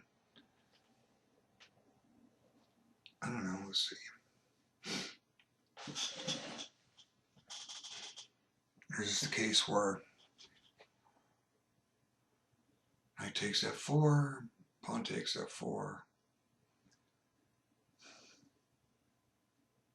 Maybe it's a position where I just let him stew here. Maybe I play rook f7. What's the idea of rook f7? Well, there's a lot of ideas behind it. Number one, I want to double rooks. Number two, I make him sit and think. So let's see, rook f8, rook f7, knight f3, f4 is hanging again. I can just retreat my bishop to d8, and he has to, I'm trying to put the bishop on c7. You know, I'm going to, could hang b7. Rook f7 seems logical, you know. You know, there's a general rule sometimes, we'll just get you out. I've mentioned a few times, if you're not sure what to do, develop a piece. Okay, so rook f7, queen c2, knight takes, f4, pawn takes f4, double rooks, attacking the pawn twice. If he pushes it, he loses it. Will I bring his king up? Can't bring his king up, just doesn't seem right. So rook f7 looks to be the right move here. Rather than try to force anything yet, let's get all the pieces in play. Now rook f7, rook f3, rook af8, rook af1. Now we have a chance to do some different things. One thing I have to be careful about, if there's a check on f8 with his rook, like for instance the rooks get traded, I have to make sure that I don't drop a pawn to a tactic queen a3 check, winning the pawn on a7. So I'm going to play rook f7 and hope for the best. Okay, there's my move. Move 20. I got to make about a move a minute. My next move is probably rook af8, probably. Now, a natural move, you know, one could expect is him to play rook f3 here, and then answer rook af8 with rook af1. And he's got ample defense to, does he have ample defense to f4? Yeah, he would, because he's guarding it 3 times. And I can't sneak my bishop in behind to g3 to attack, because the third rank will open up. His pawn on e3 is on f4, and his queen's securing g3. So if it was my move, if I could play rook af8 here, I would be threatening to win a pawn. So at some point he either has to retreat his bishop to avoid that, and by retreat put it on h2. Okay, play queen d3. Now, he's on my knight, so this kind of forces the issue. It's something I didn't want necessarily, but we'll live with it. So, knight takes, pawn takes, rook af8. I'm on his pawn twice. I was talking about this line earlier. Okay, so knight takes, pawn takes, rook af8. If he plays f5, I take, he takes, I take, I want a pawn. So here we go. Now that forced the issue. Okay, now I guess his pawn's undoubled. He could take with the rook. I took with the pawn. Okay, now I've got a 4-on-2 queen side majority. He's got a 4-on-2 king side majority. Interesting, huh? Let's go put the pressure on. Here it comes. Okay, now he's not going to mate me on h7. The h-file isn't open. So how's he going to defend f4? Well, he's going to defend it by his king or his queen. I was talking about this possibility earlier. If he brings his king up, that can't be safe. Well, what if it is safe? Well, king f3 doesn't cut it. I play rook takes f4 check. King e3, my bishop might sneak behind to g3. So the king move doesn't work. He has queen f3, queen e3. He came up with that.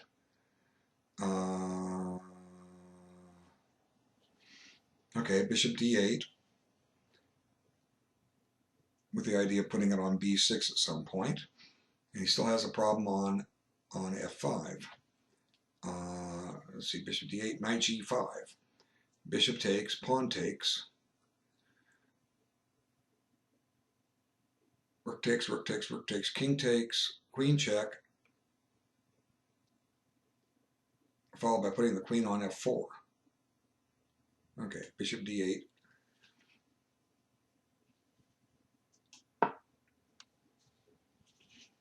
Now I've got to make sure there's no silly tactic where the pawn comes to f5, and when I take, he throws this in. That would be embarrassing. Things you got to look for. They surprise you. Tactics come up out of nowhere. So now he's got a problem on f5. Did he just drop a pawn? Because I wasn't expecting that knight to go there. Okay. So like I said, maybe he has to play knight g5 and threaten mate, and go for the queen and pawn ending.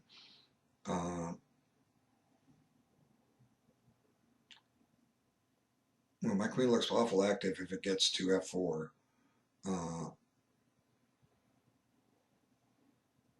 It looks just super active. But maybe that's his best choice here. There could be some drawing chances in here for white. Knight g5, bishop takes, pawn takes, rook takes, rook takes, rook takes, king takes, queen f7 check, king e2, queen f4, attacking g5 and e5. He plays queen e3, and he's willing to give a queen trade. He did play it.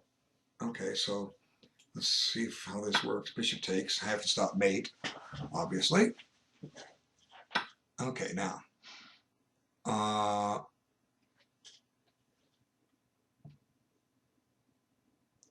The only other way to get it is king. Rook takes, rook takes, rook takes, rook takes, check. And queen f4. Okay, so rook takes, followed by rook takes, followed by well, let's see. Let's think before we check. Okay, so we have queen and pawn ending. Both sides have pawn majorities. For those that don't like to see me trade queens, look at this. I got to play queen and pawn ending. Well, I didn't want to play it that quick, but I did. I kind of need to. So let's just imagine if the queens come off. Who wins the king and pawn ending? It might be a draw. It might be a draw. Also, if my queen goes pawn hunting, and say he offers a queen trade, gets his queen to the f file, he may throw g6 at me with all kinds of mating threats. So, I might have to bail out with a perpetual check or something, or I may find myself losing. You want to make sure you don't suddenly turn the tables like that. If your opponent defended well, give him the draw. See, right now I think it's in black's favor, but I'm not certain about it yet. Now, Magnus Carlsen will sit there, oh, black wins easy, or no, white holds a draw because of, well, I'm not Magnus Carlsen, he is. I'm not trying to be, none of us are. Magnus Carlsen. We can be Vichy or something, or whoever the next world champion is going to be, and I have no prediction whatsoever who it's going to be.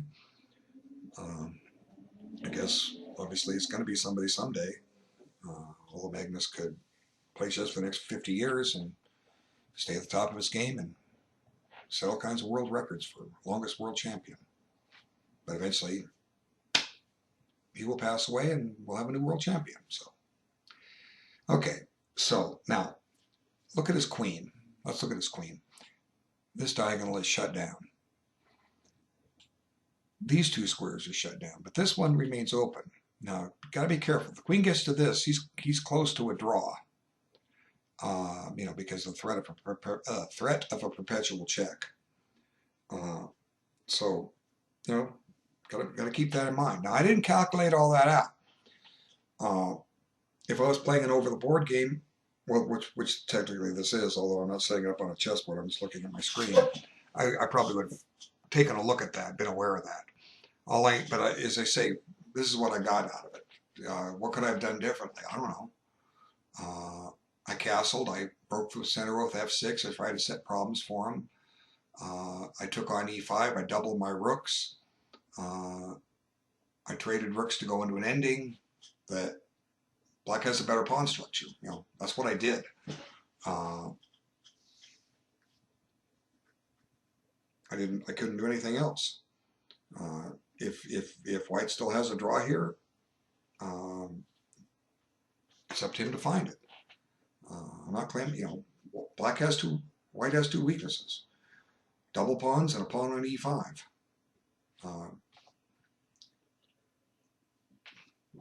But who would you rather play here? You'd rather play black. Okay, so king e2, my move is going to be queen f4. I'm fairly certain of that.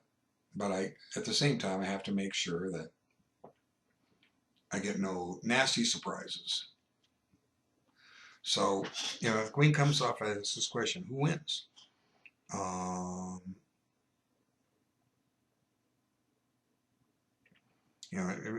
King and pawn ending may be a draw. My king doesn't really have entry squares on the king side. If I ever play a g6, eventually he can shove his h-pawn and either make a protected pass pawn on h6 that I can't ignore, or just keep, a trade on h5. He would have two connected pass pawns that he does not have to advance, and even if he does advance them, I can blockade him, but, can I get anywhere on the queen side? I only have one pass pawn over there. The king and pawn ending may very well be a draw here. I don't know. So when we get to a case where the queens could come off, I'll try to evaluate that at that time. There's too many possibilities here. All I know is, like I said, black has an advantage. We try to sort it out. My queen on f4 will create lots of threats. It will be attacking a couple of pawns. It'll be threatening, depending where his king goes, it could be threatening a check somewhere. You know, as king goes to e2, queen f4, I'm threatening a check on h2. You know, if his king goes to g2, queen f4 doesn't threaten a check, but it does put a threat on 2 pawns. So king 8 g2, queen f4, queen f3. Queen takes e5, g6. Now he's threatening mate in 2. But I think I might have a solution for that. I went there. Okay, now I'm pretty sure queen f4 is the move. I mean, I saw this way back when, because f1 is out, f2 is out, f3 is out, f5 is f6 is out. So it's queen f4. And since his queen can't do any damage this turn, that's what we're going to play. Queen f4. Now I'm trying to take a pawn with check. Okay? Which he needs to protect. And he protected it that way. So, but now I have some, you know, I start having some checks as I was talking about. I have a check on h2. Clearly, if he blocks with his queen, I take on e5 with check. So he's covered both of his pawns. I have a check on c4. You know, some people would say, oh, look, queen c4 check, king moves, queen takes a2. Well, got to be careful. Does he have counterplay? You know, so I don't know. It's either, but it's still, it's queen c4 or queen h2 check. Those are my only checks to keep the queens on. The other checks lose my queen or trade queens. And I'm not entirely convinced that black wins this position if it's a king and pawn ending. Queen takes, king takes, king g6, h4. Queen takes, king f7, king f4, king g6. I'm not really gaining anything. h4, my king is stuck. I can't do anything with my pawns. See, I'm not a pawn up. You know, if I was a pawn up, it's a different story. You know, in order to capitalize on his weaknesses, I have to be able to attack his weaknesses, and I can't attack the pawn on e5 with the queens off the board. So a king and pawn ending is a draw. Okay, at this point. So it comes down to which check do I want to make. Queen c4 check. Like I say, it does attack a pawn. Say he goes up to f3, and I snatch the pawn. And he plays, he's got to get on the f file. He plays queen f4. Now he's ready to play g6. And I get to start checking him. So queen h2 check. Obviously queen f2 fails.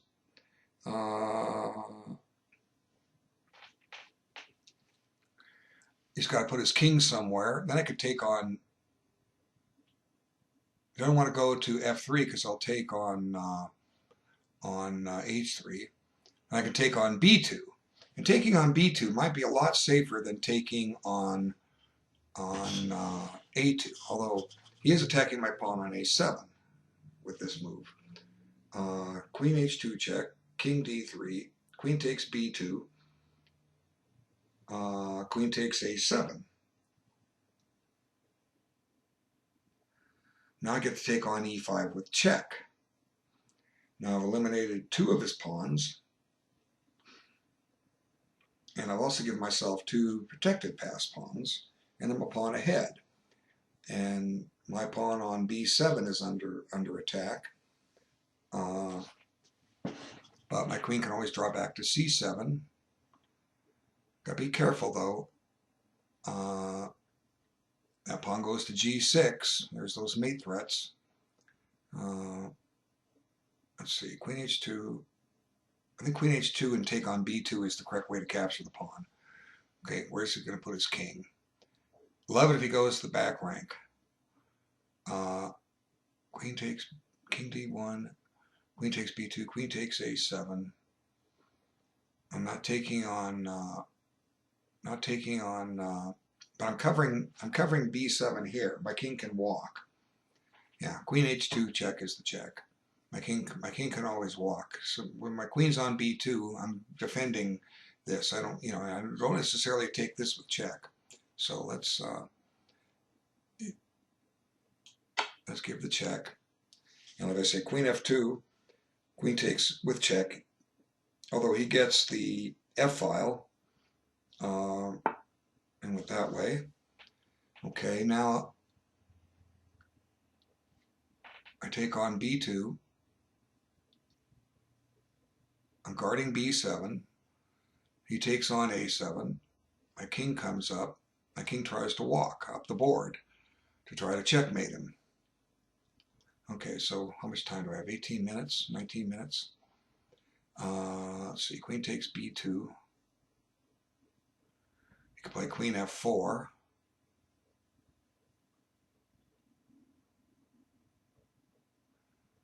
He's on that silly G file. He's not attacking anything. I can play queen B1 check and drop the queen back to G6. So queen takes B2.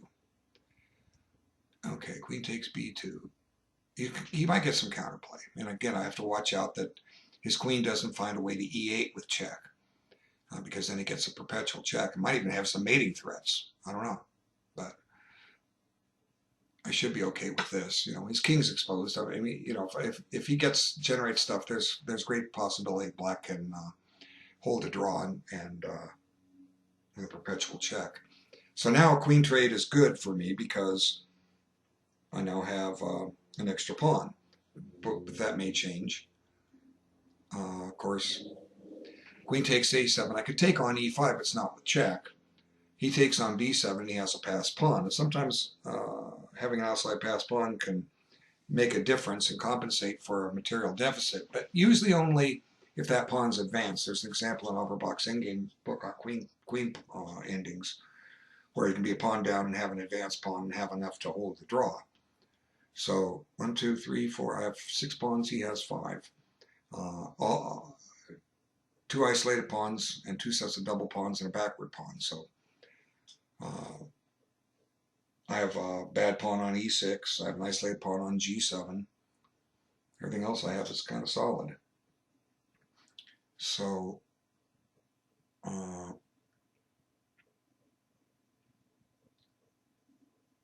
I also have a possibility of running my D pawn up the board. But again, you know, queen takes A7, D4 might be met by G6, and suddenly, you know, he's generating threats. So I don't want to necessarily take on E5, but I might. Will give me 3 connected passed pawns because he's going to snatch 1. And my king can probably hide on H7.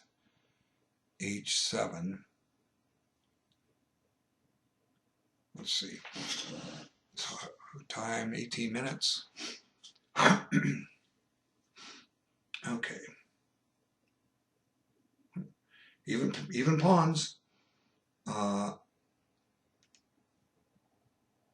course, queen takes E5, queen takes B7. I can check on A1, win his pawn with check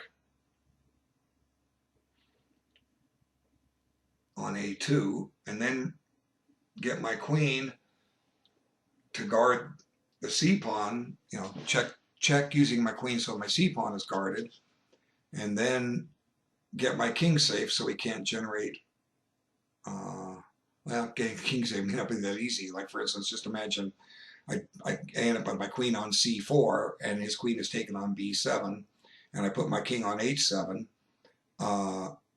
You know, I say my king's safe, I've stopped G6 check. Well, boom, here comes queen F7. And there's that theme I was talking about where he holds a draw with perpetual check. He's going to play queen H5 check. Of course, and then he's getting ready to play G6 again too. You know, whoopsie. So queen takes E5, queen takes B7, queen A1 check, king to the second rank, queen takes A2 check. Let's try to activate his king. The only entry point he has is H4. If he gets too far, it gets up to H5. If I can find a way to throw queen H7 in, that's mate. You know, you get low on time, you know, you can make a mistake. So you know, it's a tough position, even, you know, for black. You know, the more I talk about it, the harder it's going to be for me to find the right choice. But, you know, hey, I don't care. I'm explaining my thought process. So Queen takes e5, queen takes, queen a1 check, king up, queen takes a2 check, king g3. Now, how do I keep my king safe? Where do I want my queen? I want my queen. Well, if I just guard the c pawn, you know, I've kind of thrown my queens out of play. Maybe I have to give up the c pawn, knowing that I have two connected pass pawns and my queen's back in play, and that keep my queen centralized, let him have the c6 pawn, and shut down his play there. So I think that's the way. I'm pretty sure this is the way. You know, you don't have to hold on to all the pawns. Now here, let's see. Before I do this, where's the queen? I'm going to put it here. It's the only way to get it back on the right square. You be careful where you drop it back. You make a mouse slip. Oopsie. Okay. Before I do this, I want to make sure there's no trick where he gets, you know, where he's able to throw this g6 in. Okay.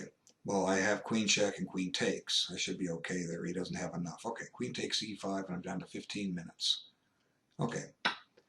So now the idea is I want to eliminate his pass pawn. After queen takes b7, I'm going to eliminate his pass pawn with queen check and queen check on a2. And I'm going to check him again, get my queen back to a good place, and then keep my king safe from perpetuals. And the idea will be that my queen and 3 pawns will be better than his queen and 3 pawns. Is it enough? I don't know. I just don't know at this point. And I can leave that a pawn on the board, but it could become a nuisance too. You know, there's a chance to get rid of it. You know, get rid of it. Okay, I have 15 minutes. He has 22 minutes, so he still has just better than 2 minutes a move. I wonder if anyone's watching this game. I don't know. I don't care. Okay, so I'm using version 3. I'm spoiled by version 2 because I'm used to it. I mean, there's certain learning a new version 3, but I'm getting there. There are things that are better about version 2. When I analyze a student game, when I post to PGN, I get the timestamping to show up in the window. Here, it doesn't show up in either in the PGN window or on the board, unless I'm blind. Okay, so for the moment I'm a pawn ahead, and his king's exposed. And he has 1 check on the back rank.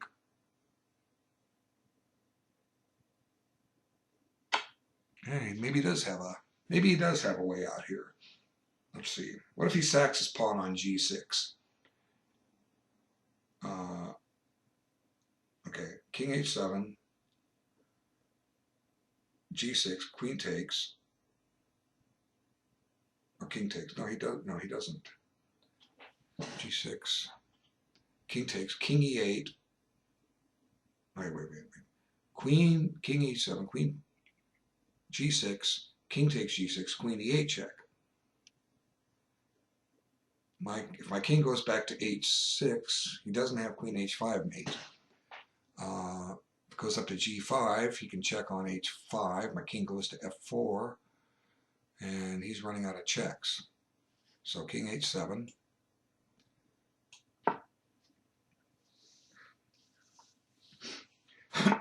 Okay, so he went there. He's defending.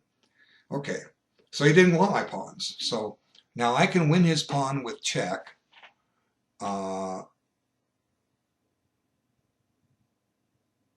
Might not be a bad idea.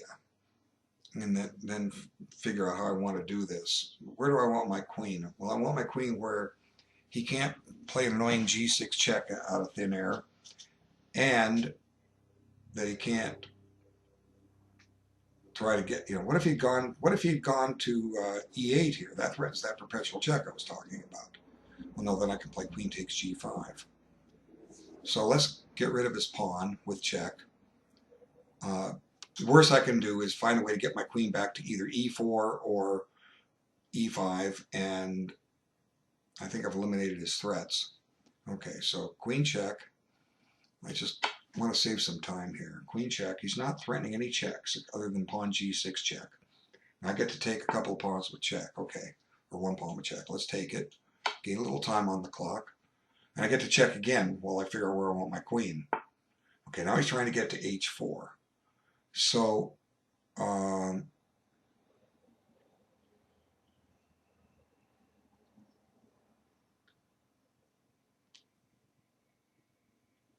let's see.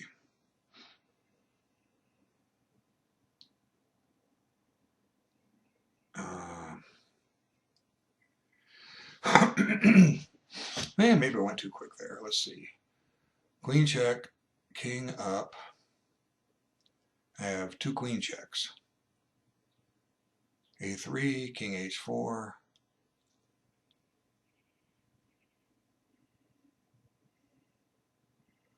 Now I put my queen on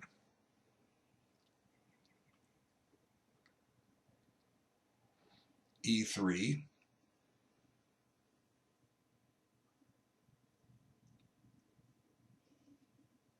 King h5. Queen f2 check. King h5. Queen f7 check. King back.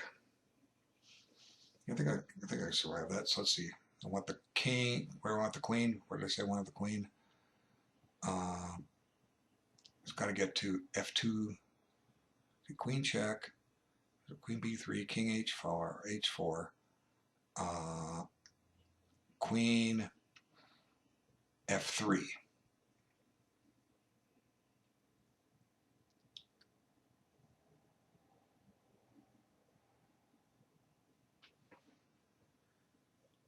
Where I wanted the queen. Okay, we have 13 minutes. Then I'm playing, I gain 30 seconds every move, but I'm also running out of time, so, he has a 10-minute time advantage. Let's see, queen b3, king f3, or h5, queen f3, g6 check, king takes. I think my queen gets out. Okay, so queen b3 check. We need to activate the queen, get it over here on the F file. So queen b3 check. Okay, queen b3 check. And if he wants to drop back with his king, I'll just get my queen close. I'll check him a few turns with the queen and try to get her to save a tempo. I'd like to be able to hit f2 and g6 at the same time, but I can't. The idea is the queen's guarding g6. I can answer a g6 check with queen takes. The only square that covers us is not, and try to go to f2. I can't remember what I was thinking. Stop g6 check and be able to check his king too, if he goes forward with his king.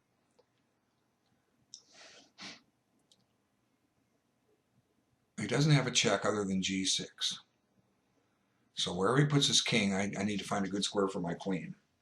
If he lets me keep checking, I can even gain some time on the clock. King h4 is the most direct way to do it, and I think I play queen f3 here because that takes the f file from him. See, if he wants to win my b pawn or my e pawn, I still have two connected pawns. I was talking about that possibility, which he didn't go for.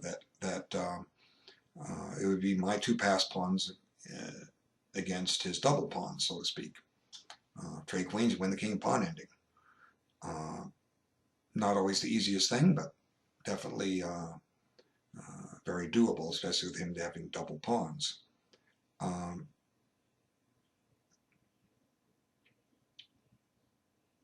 So,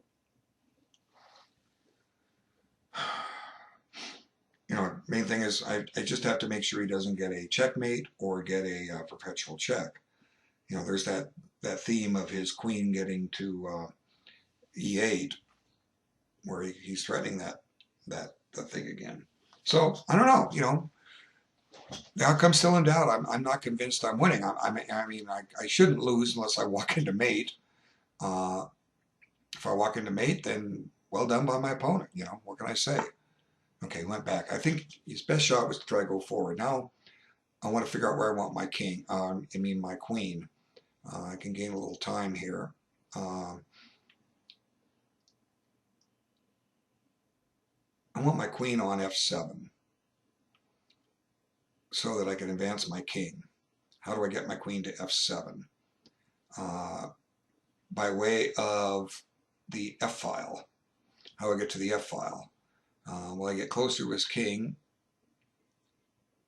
and it might not be that easy. Of course, I can always check with the queen and then bring the king up to g6 so that if he checks, I could win this. Am I ready to do that now? King g6. Okay, what does he have? He has a queen check on e8. My king takes on g5. Now he has a queen check on e7. My king starts creating mating threats. So king g6 might be the move here. You know, I don't have to keep checking here with my queen. If I can get my king in this game, that could prove decisive. So king g6, if he plays h4, I'm no longer attacking g5. I would have to try to win the pawn on g4 so my king can go forward. So king g6 looks great, but you have to watch out what your opponent can do. So don't want to rush. I did talk about getting time on the clock. I can still do that. Maybe the way to do it is check so that my queen is attacking g4, so that if I play king g6, that if he plays h4, my queen can take g4 with check. That would do it. Okay, so with that in mind, we were trying to find out what position we want, and then maybe that's more a Silman's fantasy position. We're trying to force our opponent to get somewhere. So definitely I want to do some more checks with the queen. But I can't, if I want, you know, I want to be able to play king g6 with my queen attacking g4. And the only way to do that is just start getting the queen closer. So let's go to c2 and let him decide. And one nice thing about having the queen there is I might be planning to play something like queen g6 even. Of course, he can still play h4. Okay, now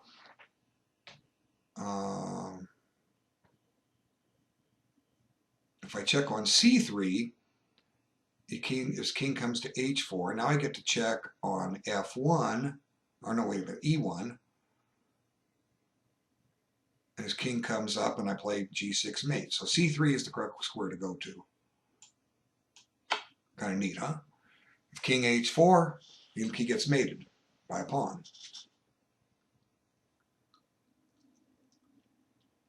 What if I could have done that in those other lines? I just saw it now. Okay, now I want to check where I'm going to, now let's get the queen closer. Okay, d2, 11:33. So I still have 11 minutes to burn and still have 30 seconds to move after that.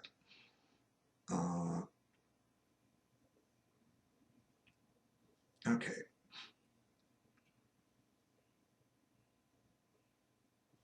Now if he goes to g3, I have a new possibility of queen e1 check.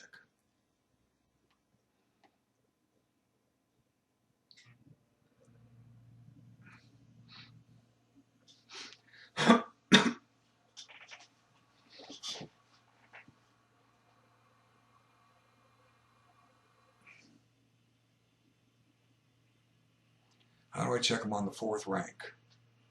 So I'm attacking g4. That's a good question. I don't know if I do.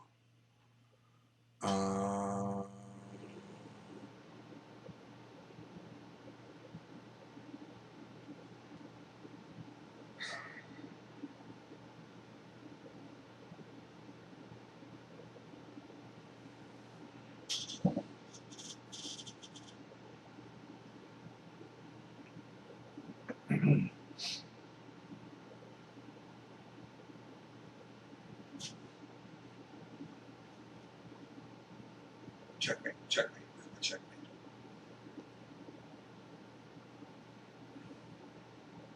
Well, obviously, if I find a way to trade queens, the game's over. I don't think it's going to happen. At least not yet. Okay.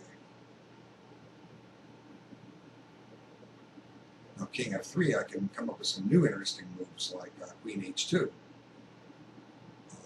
hitting it from the pawns from behind. But then I have to watch out for that g6 shot.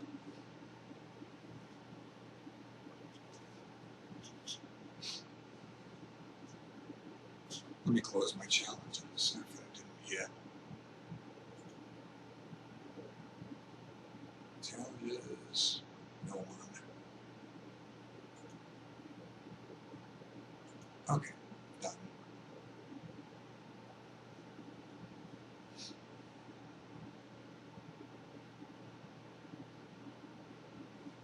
Okay, so he's still up on me on the clock, but not as much as before. He had 10-minute advantage, now he has an 8-minute advantage. We're both doing fine, I think, because of these checks. We're gaining some time on the clock. Goal is to, as I was saying, is to reach move 40 with your 30-second increment, and then play the 30-second increment out. So here, the game's clearly going to go well beyond 40 moves, and we can say that black is probably going to win this, but black still has to watch out, that white doesn't find a way to get a perpetual check.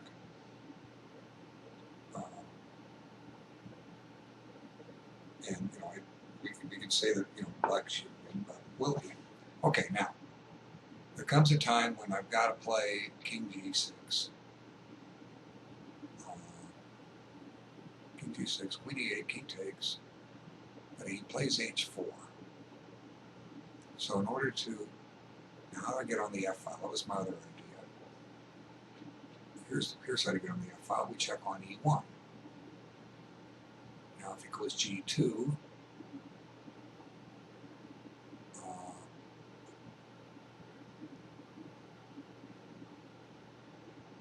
I can check on e4, and I'm on the g pawn.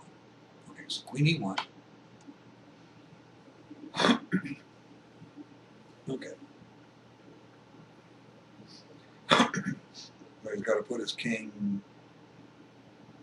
He puts his king there. Now I can check on e4. Now let's see. Queen e4. He puts his king on g3. King g6 is met by king pawn there. Yeah. Let's see. How do I get on the f file? Did I mess up my chance to get on the f file? Oh, we've got 10.5 minutes. Let's see.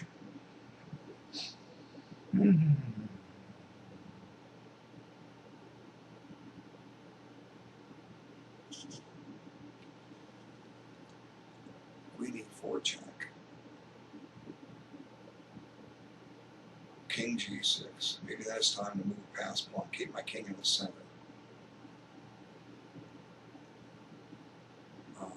He plays. I'm going to keep my king there. Start a pass pawn roll. Queen e4 check. King g3 d4. The pawn will get kind of advanced. And I'm stopping g6 check. A lot of that stuff. So queen e4 check, and then maybe it's time to run a pawn now. Now my queen's centralized, that has to be good. I wasn't on e4 earlier, now I am. And, king g3, if I play king g6, he ties his queen down. That was one of the whole ideas behind it, tie his queen down. But here I'm covering, I cover certain things that I didn't have covered up else in similar positions. And, the pawn can get as far as d3. And, it's up to him to generate some play against my king. So I got my, grabbed on a2, did a whole bunch of checks, got my queen closer. Now I can start advancing a pawn, taking away his threats. So the question is, can he still do something with king up to h4? Okay, well, king h4 still leads to queen d8 check, king h5, queen mate. I mean, pawn g6 mate. So he'd have to stop and pin my pawn. So he's out of checks, period. So d4, if he plays this check, I can probably safely take with my king. Check here, king f6, check on f8, king e5. Ooh, king e5 runs into trouble. He just takes on g7, I can't go forward. So d4, g6 check, I take with my queen, he steals my d4 pawn. But I'm still 2 pawns up, right? How many pawns? I'm still 2 pawns up, but I've lost my pass pawn.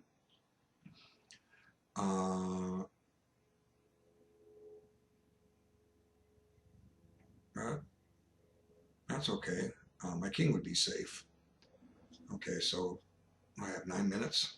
So d4, make him find a plan. Okay, d4. If he plays h4, another idea for him is to play h4, h5, and g6 check. And then when my king goes to h6, he has queen h8, but that's not mate. My king gets up to g5. He still has some chances here.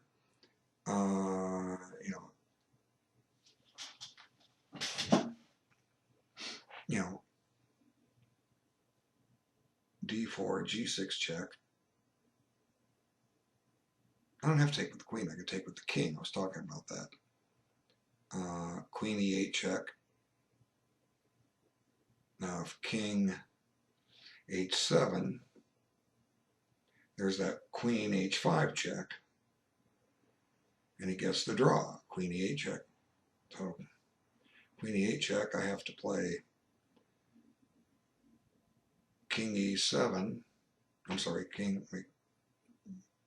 D4 check, king takes, queen E8 check.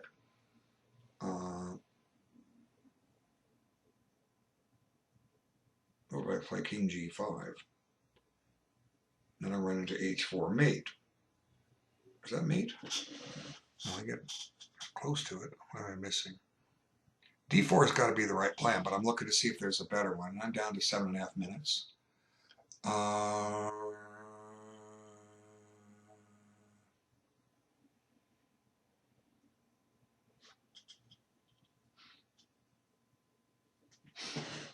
D4. D4, G6 check. I can take with the queen. He takes my pawn with his queen. I can just play a move like queen F6. Better square for the queen. Yeah, I'm going to play this. I'm running short of time. Okay, so D4. We'll see what he does.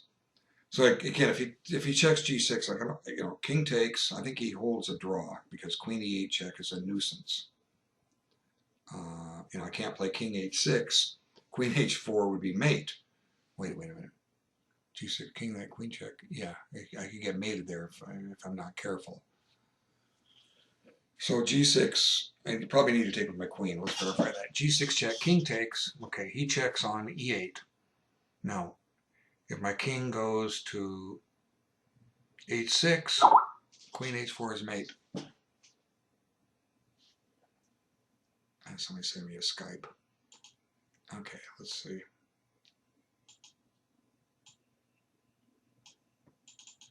It's kind of important stuff here off screen. Let's see.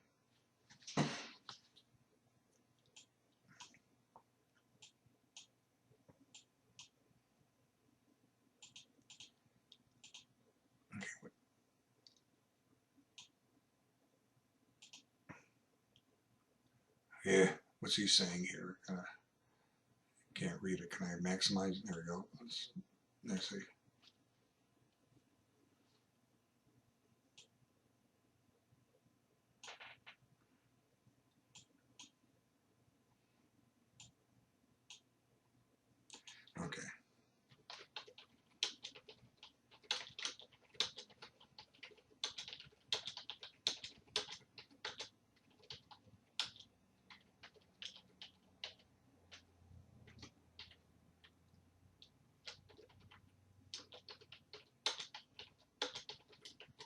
Okay. So let's just, I'll worry about Skype, kind of important thing. Okay. So like I say, if he doesn't do anything, come up with something. That pawn is gonna be a queen here pretty soon. If it doesn't become a queen, I'll send the C pawn and the B pawn up with it. So at some point he has to start creating stuff, counterplay, and his hope is is a perpetual check. Let's see, Queen E8. I could play Queen E3 check, and if he goes to H4, Queen F2 check, King H5, G6 mate. So tough position.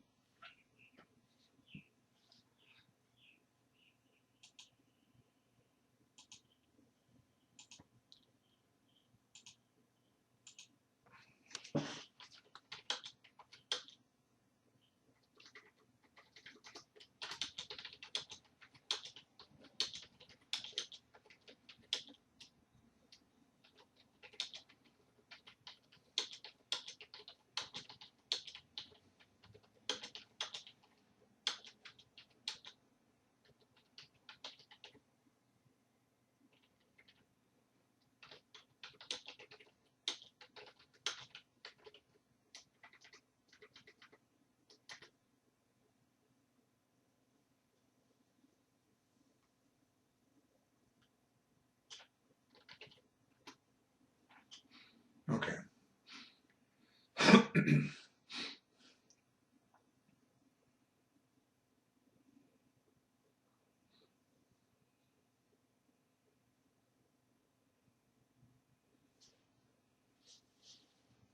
So Simul is now almost 3 hours long.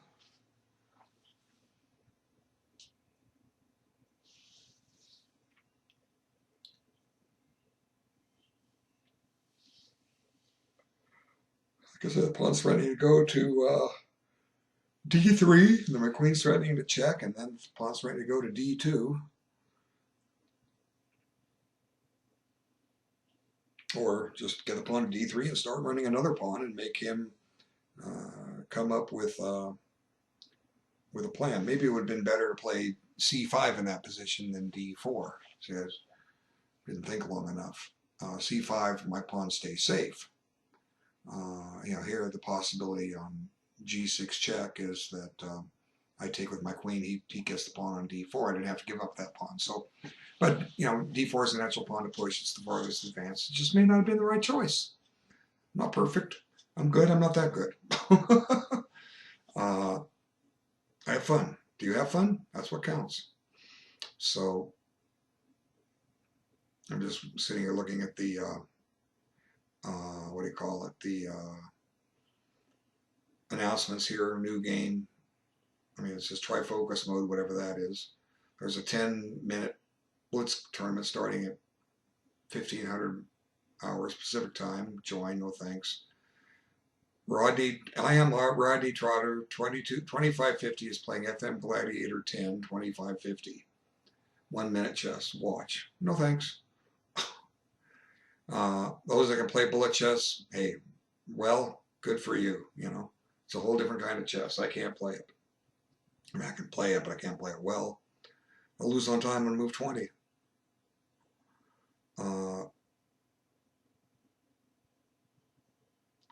It's a whole other game. Nakamura sure has it down, huh? Who can he loses bullet games, but we all do. But he wins so many more. It's not fair. Okay, so starting to gain some time on the clock. 12:39 for his time. I'm at 7.5. I was down 10 minutes a little bit ago. He just moved. Okay, H4. That's the move I was wondering about. So,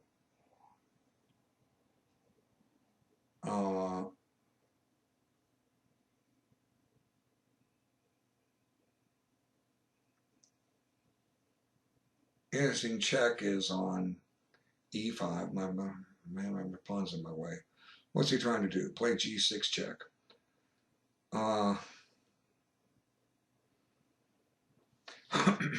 Well, my queen covers the g6 problem. What if I just push d3?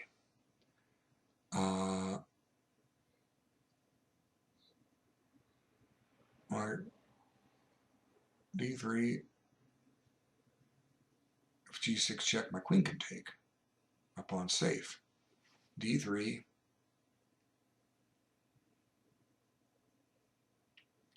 He needs to come up with something quick here. So I think my move should be d3. I got my queen about where I wanted. Queen d5, he doesn't have to take. That'd be foolish. I don't really have a good, I have a check on here and then go there.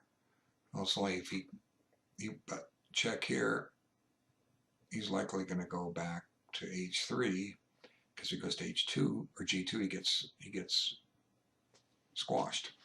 Okay, let's see. d3.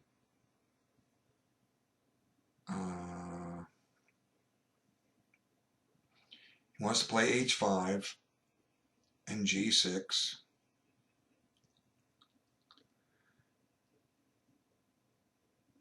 h5 and king h5. Okay, h4, g6, h4 with the idea of king here, the idea of check and mate. So that's his plan. d3, h5, queen check on e3. He goes to h4. I check him on f2. His king has to back up. My pawn goes to d2.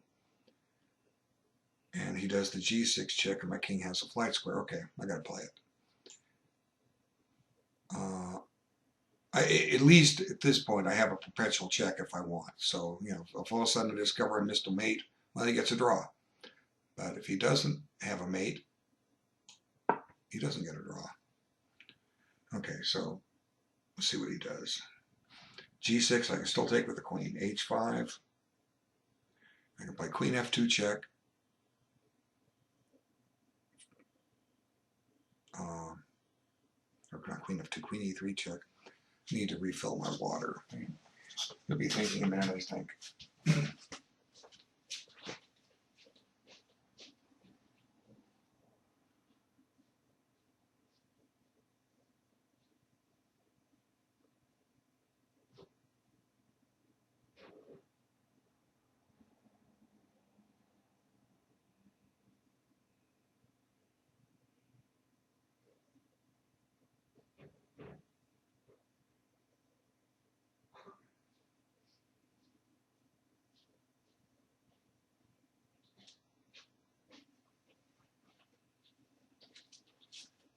Okay, water full. One strategy I mentioned I use is try to repeat the position a couple of times.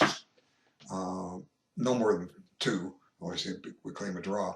The idea is to gain if I can do it quickly, I can gain in 2 moves, I can get a minute on the clock. Which so does he, but it just seemed like just a minute ago I had 7.5 minutes. I'm down to 5 minutes. And here I'm threatening to check and advance my pawn. Or maybe an interesting move would have been e5, trying to check on f4. Okay, there comes h5. Okay, so now if I check on e3,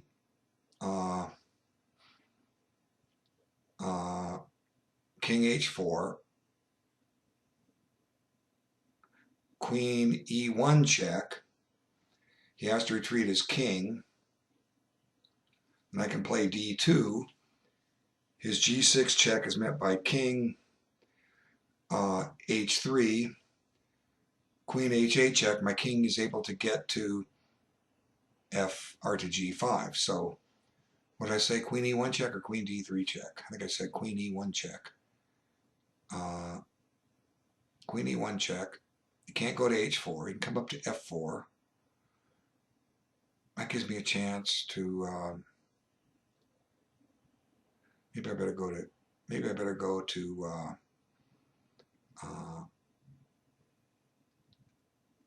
E3.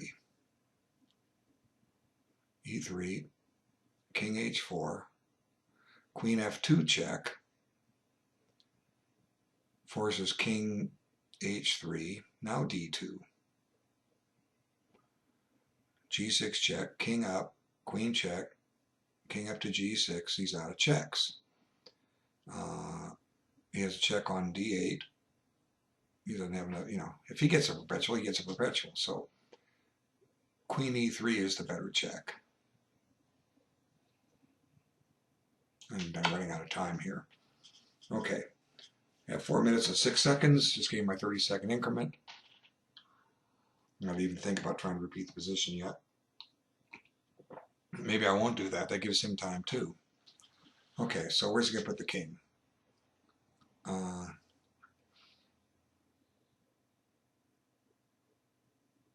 King G2, D2. What if he plays H6? His idea is to then play Queen E7 and mate me.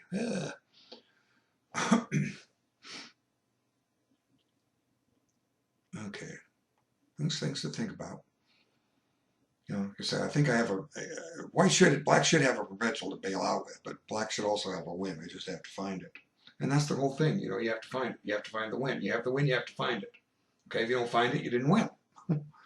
Next time you'll find it. That's why we play chess. That's why we study chess. This is we're studying chess all these times to sit down and play and find the best continuation. So that's what I'm trying to do.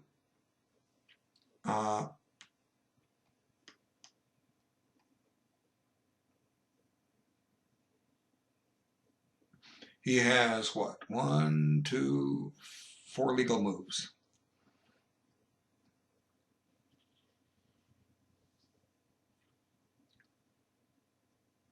Video will hit the 3 hour, just past the 3 hour mark.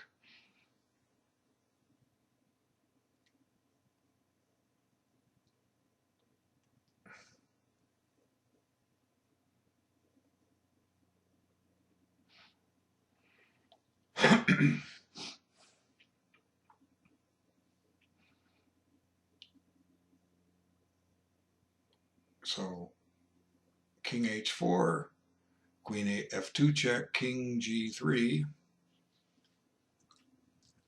All right, King H4, King H3, D2.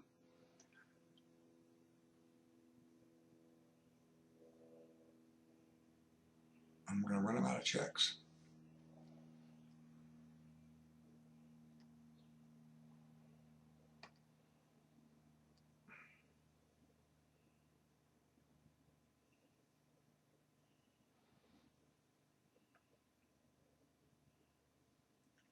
So for those that criticize me for wanting to trade queens, hey, I'm trying to play a good queen ending. Where I'm referring to what I mentioned earlier about the my blog with my games from the U.S. Amateur in 2015. Trade queens in the first 5 games. Last one, I didn't get a chance to trade queens. The guy offered me a draw, and I took it. I got clear first. But clearly it was the right thing to do in that game. Okay, did go there. Okay, so now he is threatening a mate. So I've got to stop that. Queen F2 check. Okay, now do I want to go to F2 or E1? That's a good question. I have 3 minutes and 54 seconds. Check, king back, D2.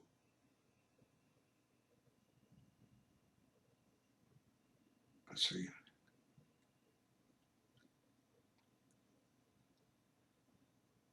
Yeah, we're going to go to F2. Now he has 1 legal move, so he should make it quickly.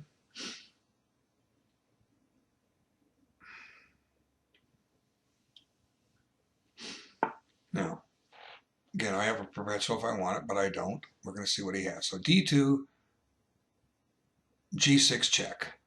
King here.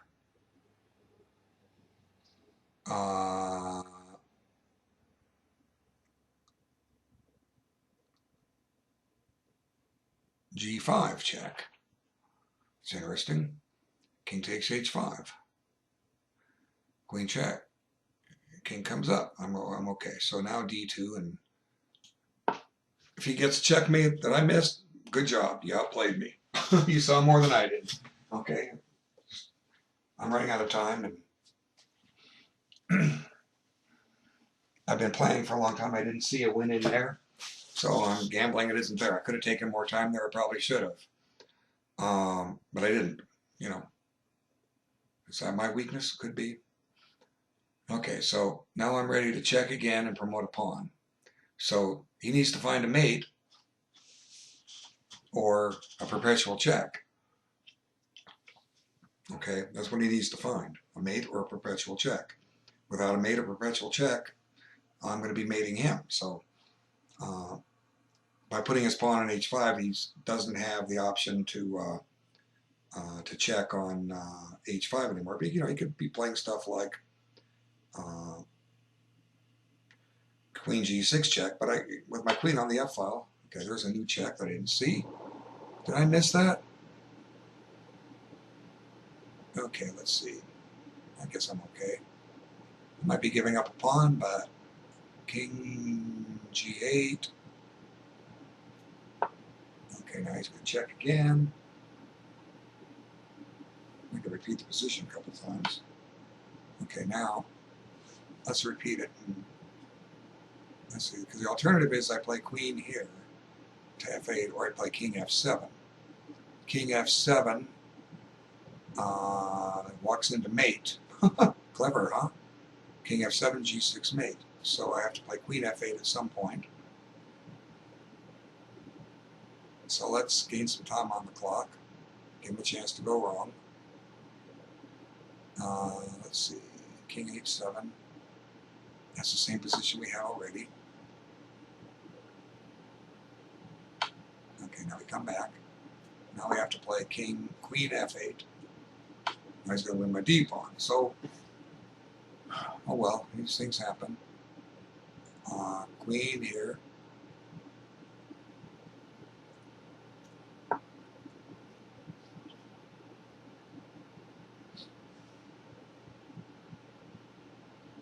So now I'm only one pawn ahead. So my idea didn't work. Now, time to reassess. Does he have any checks? The answer is no. Do I have any checks? The answer is yes. I have several of them. Queen a3 check, queen f3 check. What time? Didn't really gain a lot of time. e5 opens up a new diagonal.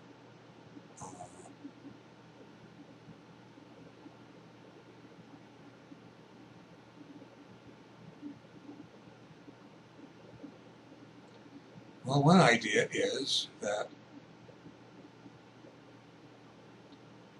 I just start advancing my e-pawn up the board. Okay, queen e7 takes away his back rank check, ties his queen down. I'm going to re-win this.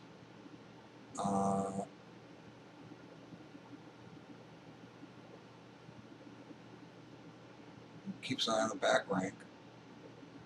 Imagine his pawn eventually checking. He can check. He can go to g6.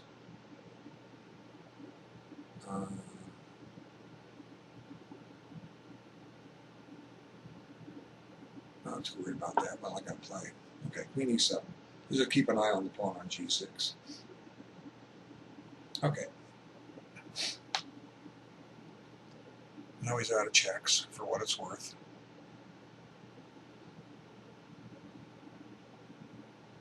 So g6 might not be a bad move.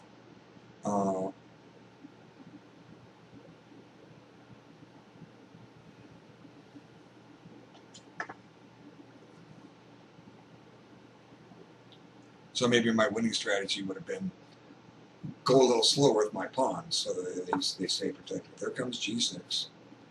Okay, now his queen is free, but so is mine. Let's see, if I push e5,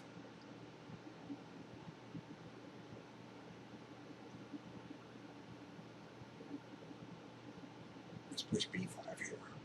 Outside pass pawn, b5. Now, can he create a threat? on C6. Where, in other words, where can he put his queen where he wants to check me? I don't know. Maybe C5 is better. That way, at least for now, I don't know. I'm going to run out of time again. Okay, let's see. Heck.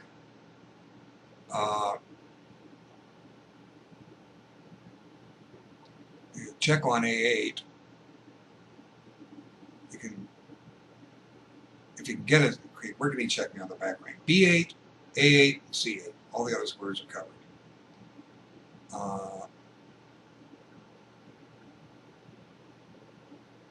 My queen has to block.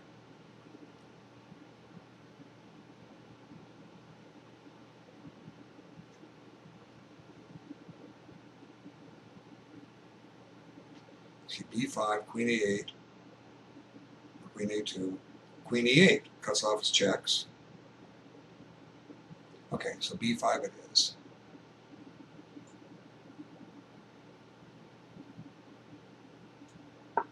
Let's see what he comes up with here. B5. Nice thing about having 4 passed pawns, you lose one, you still got 3. I know there were some lines earlier where that D pawn could have been taken off. He didn't go into that line.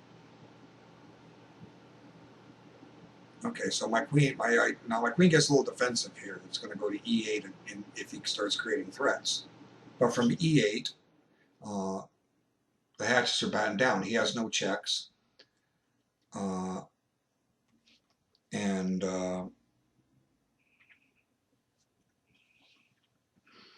my pawns are, free to push. At some point I can start pushing that E pawn, maybe. But right now I want to push it yet. It just opens up a diagonal.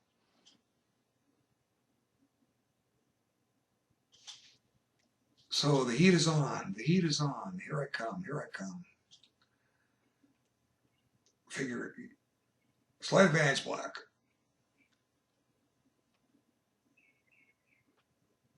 $3-0 Crazy House tournament starts at 15:20. Join. No, thank you. I'm still trying to learn regular chess.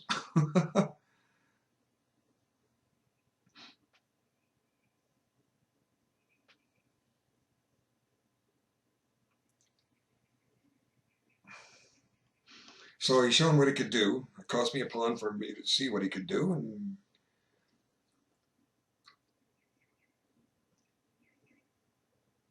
still have some in reserve.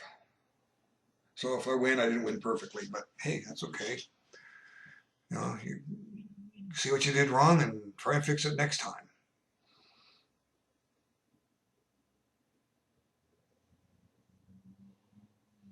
I mean, picture my queen on E8. Of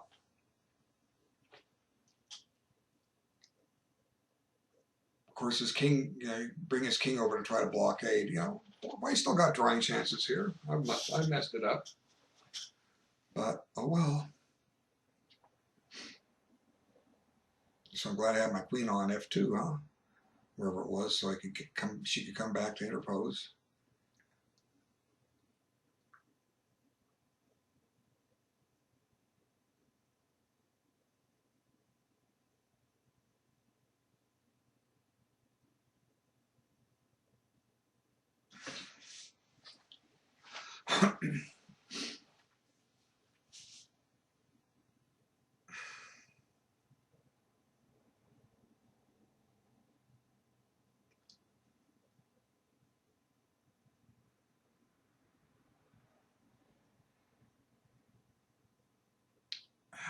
$3 minutes, 3 hours, 12 minutes. I have 2:48 on my clock. I want to go make a sandwich or something.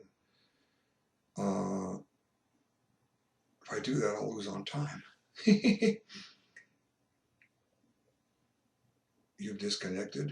What do you mean I've disconnected?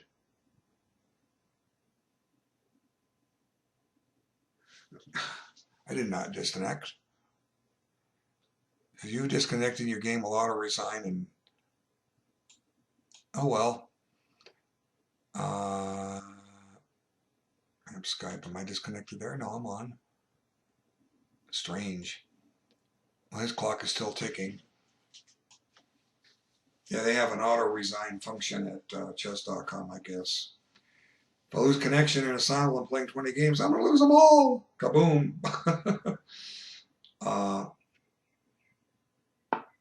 Okay, so g5. Now that ties his queen down a little bit. So the question is, how do I make progress? I don't push the c pawn. He's going to try to play g6 or h6.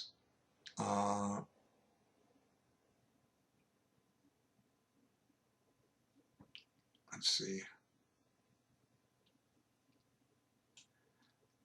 Let's push the c pawn. h6.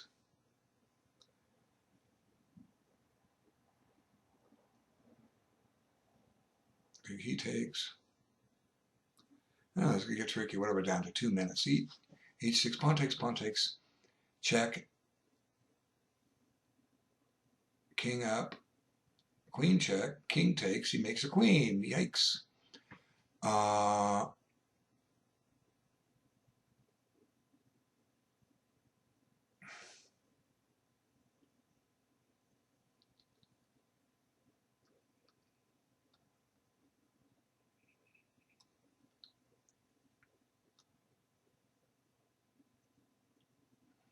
E5 allows a check on A2. That might be a nuisance. King FA, queen check, queen back.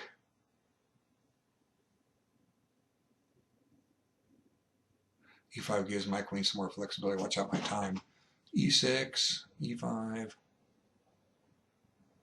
E5. No, I'll play C5 here.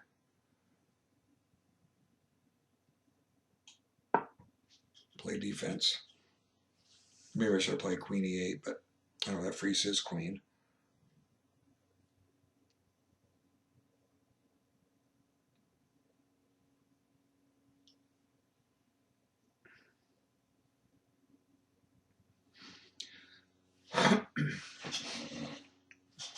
Okay, what am I down to? 1:22.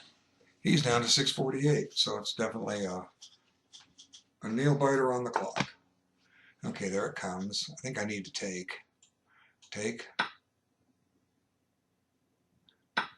Now I'm going to get tricky on him. I'm going to play queen E8. No, wait, do we want to play queen E8? Queen E8, H2 check. Could lose this in a hurry. I play his check, I go in the corner. He checks on B2. I block with my queen.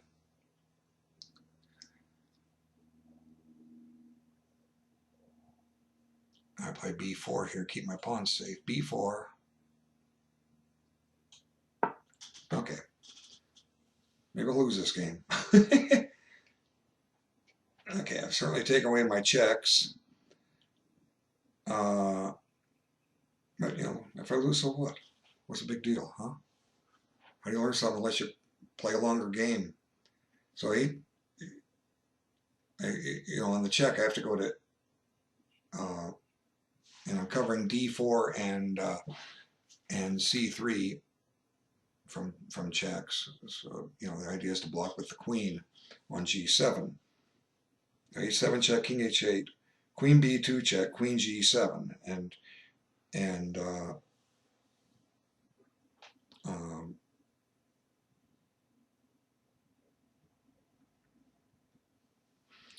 might be his best choice, and just keep those pawns down there and, you know, keep guarding G6. But what I mean, well, I'm going to be shoving my pawns.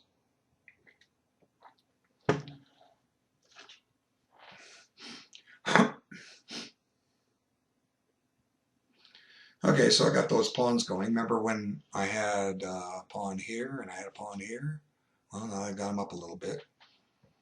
3 of my last 4 moves.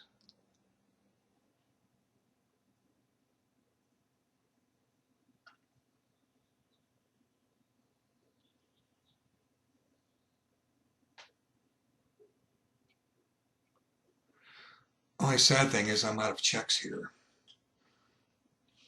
That doesn't mean I'll stay out of checks. I can always play a move like Queen F8. But then I gotta watch out that I have to lose this in a hurry. Let's see. The idea is that he wants to put his queen on a square where he can threaten a check on h7, and when I end up blocking with my queen on g2 or g7, that he can put his queen on the back rank. But I don't know if he can do that. I hope he can't do that. If he can do it, he'll find it. He's got 5 minutes to find it. But there are positions. Just imagine his pawn on h7, my king on h8, and I'm blocking a check on g7 with my queen. Well, where would he want to be checking from? a1, because then his queen goes to the back rank and I get mated. So he's got to find a way to get his queen to a1 or e5.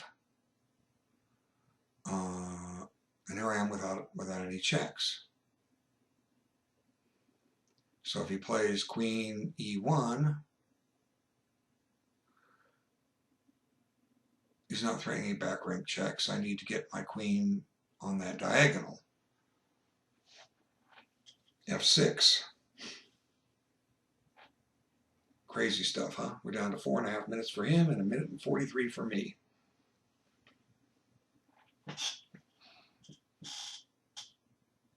No check, king h8, queen e1. I play queen f6, and he has no checks.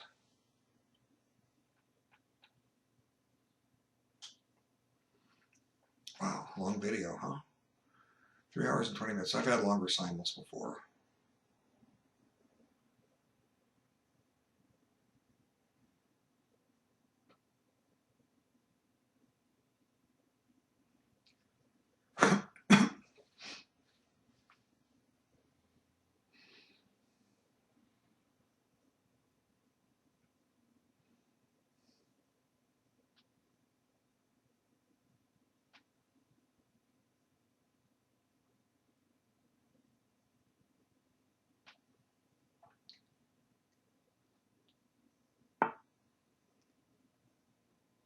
Okay, so there's one of those things I was worried about. I got to play e5 here to block the diagonal. He gets a check on a2. Yeah, I'm busted. He's threatening mate.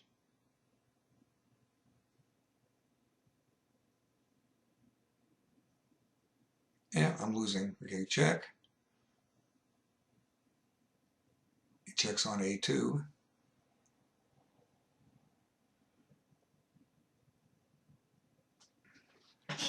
Okay. What do I have left? 55 seconds. Okay, he's threatening. He's not threatening a mate. He's just threatening to check on h7.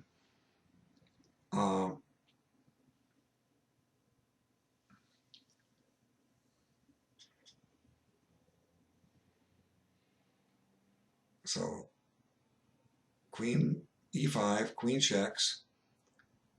My king goes up to h7 or h6. He checks with the pawn. No, I'm losing this. Okay, let's see. Queen check. King f8.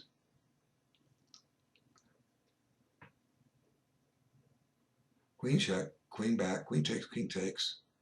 My pawns are too slow. I'll have to play that or lose on time. Maybe should have played that last move. Well, not paying attention. But like I say, who cares? Hey, good for him.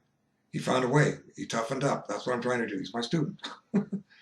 Okay, queen a2 check. I'm losing. I underestimated those pawns.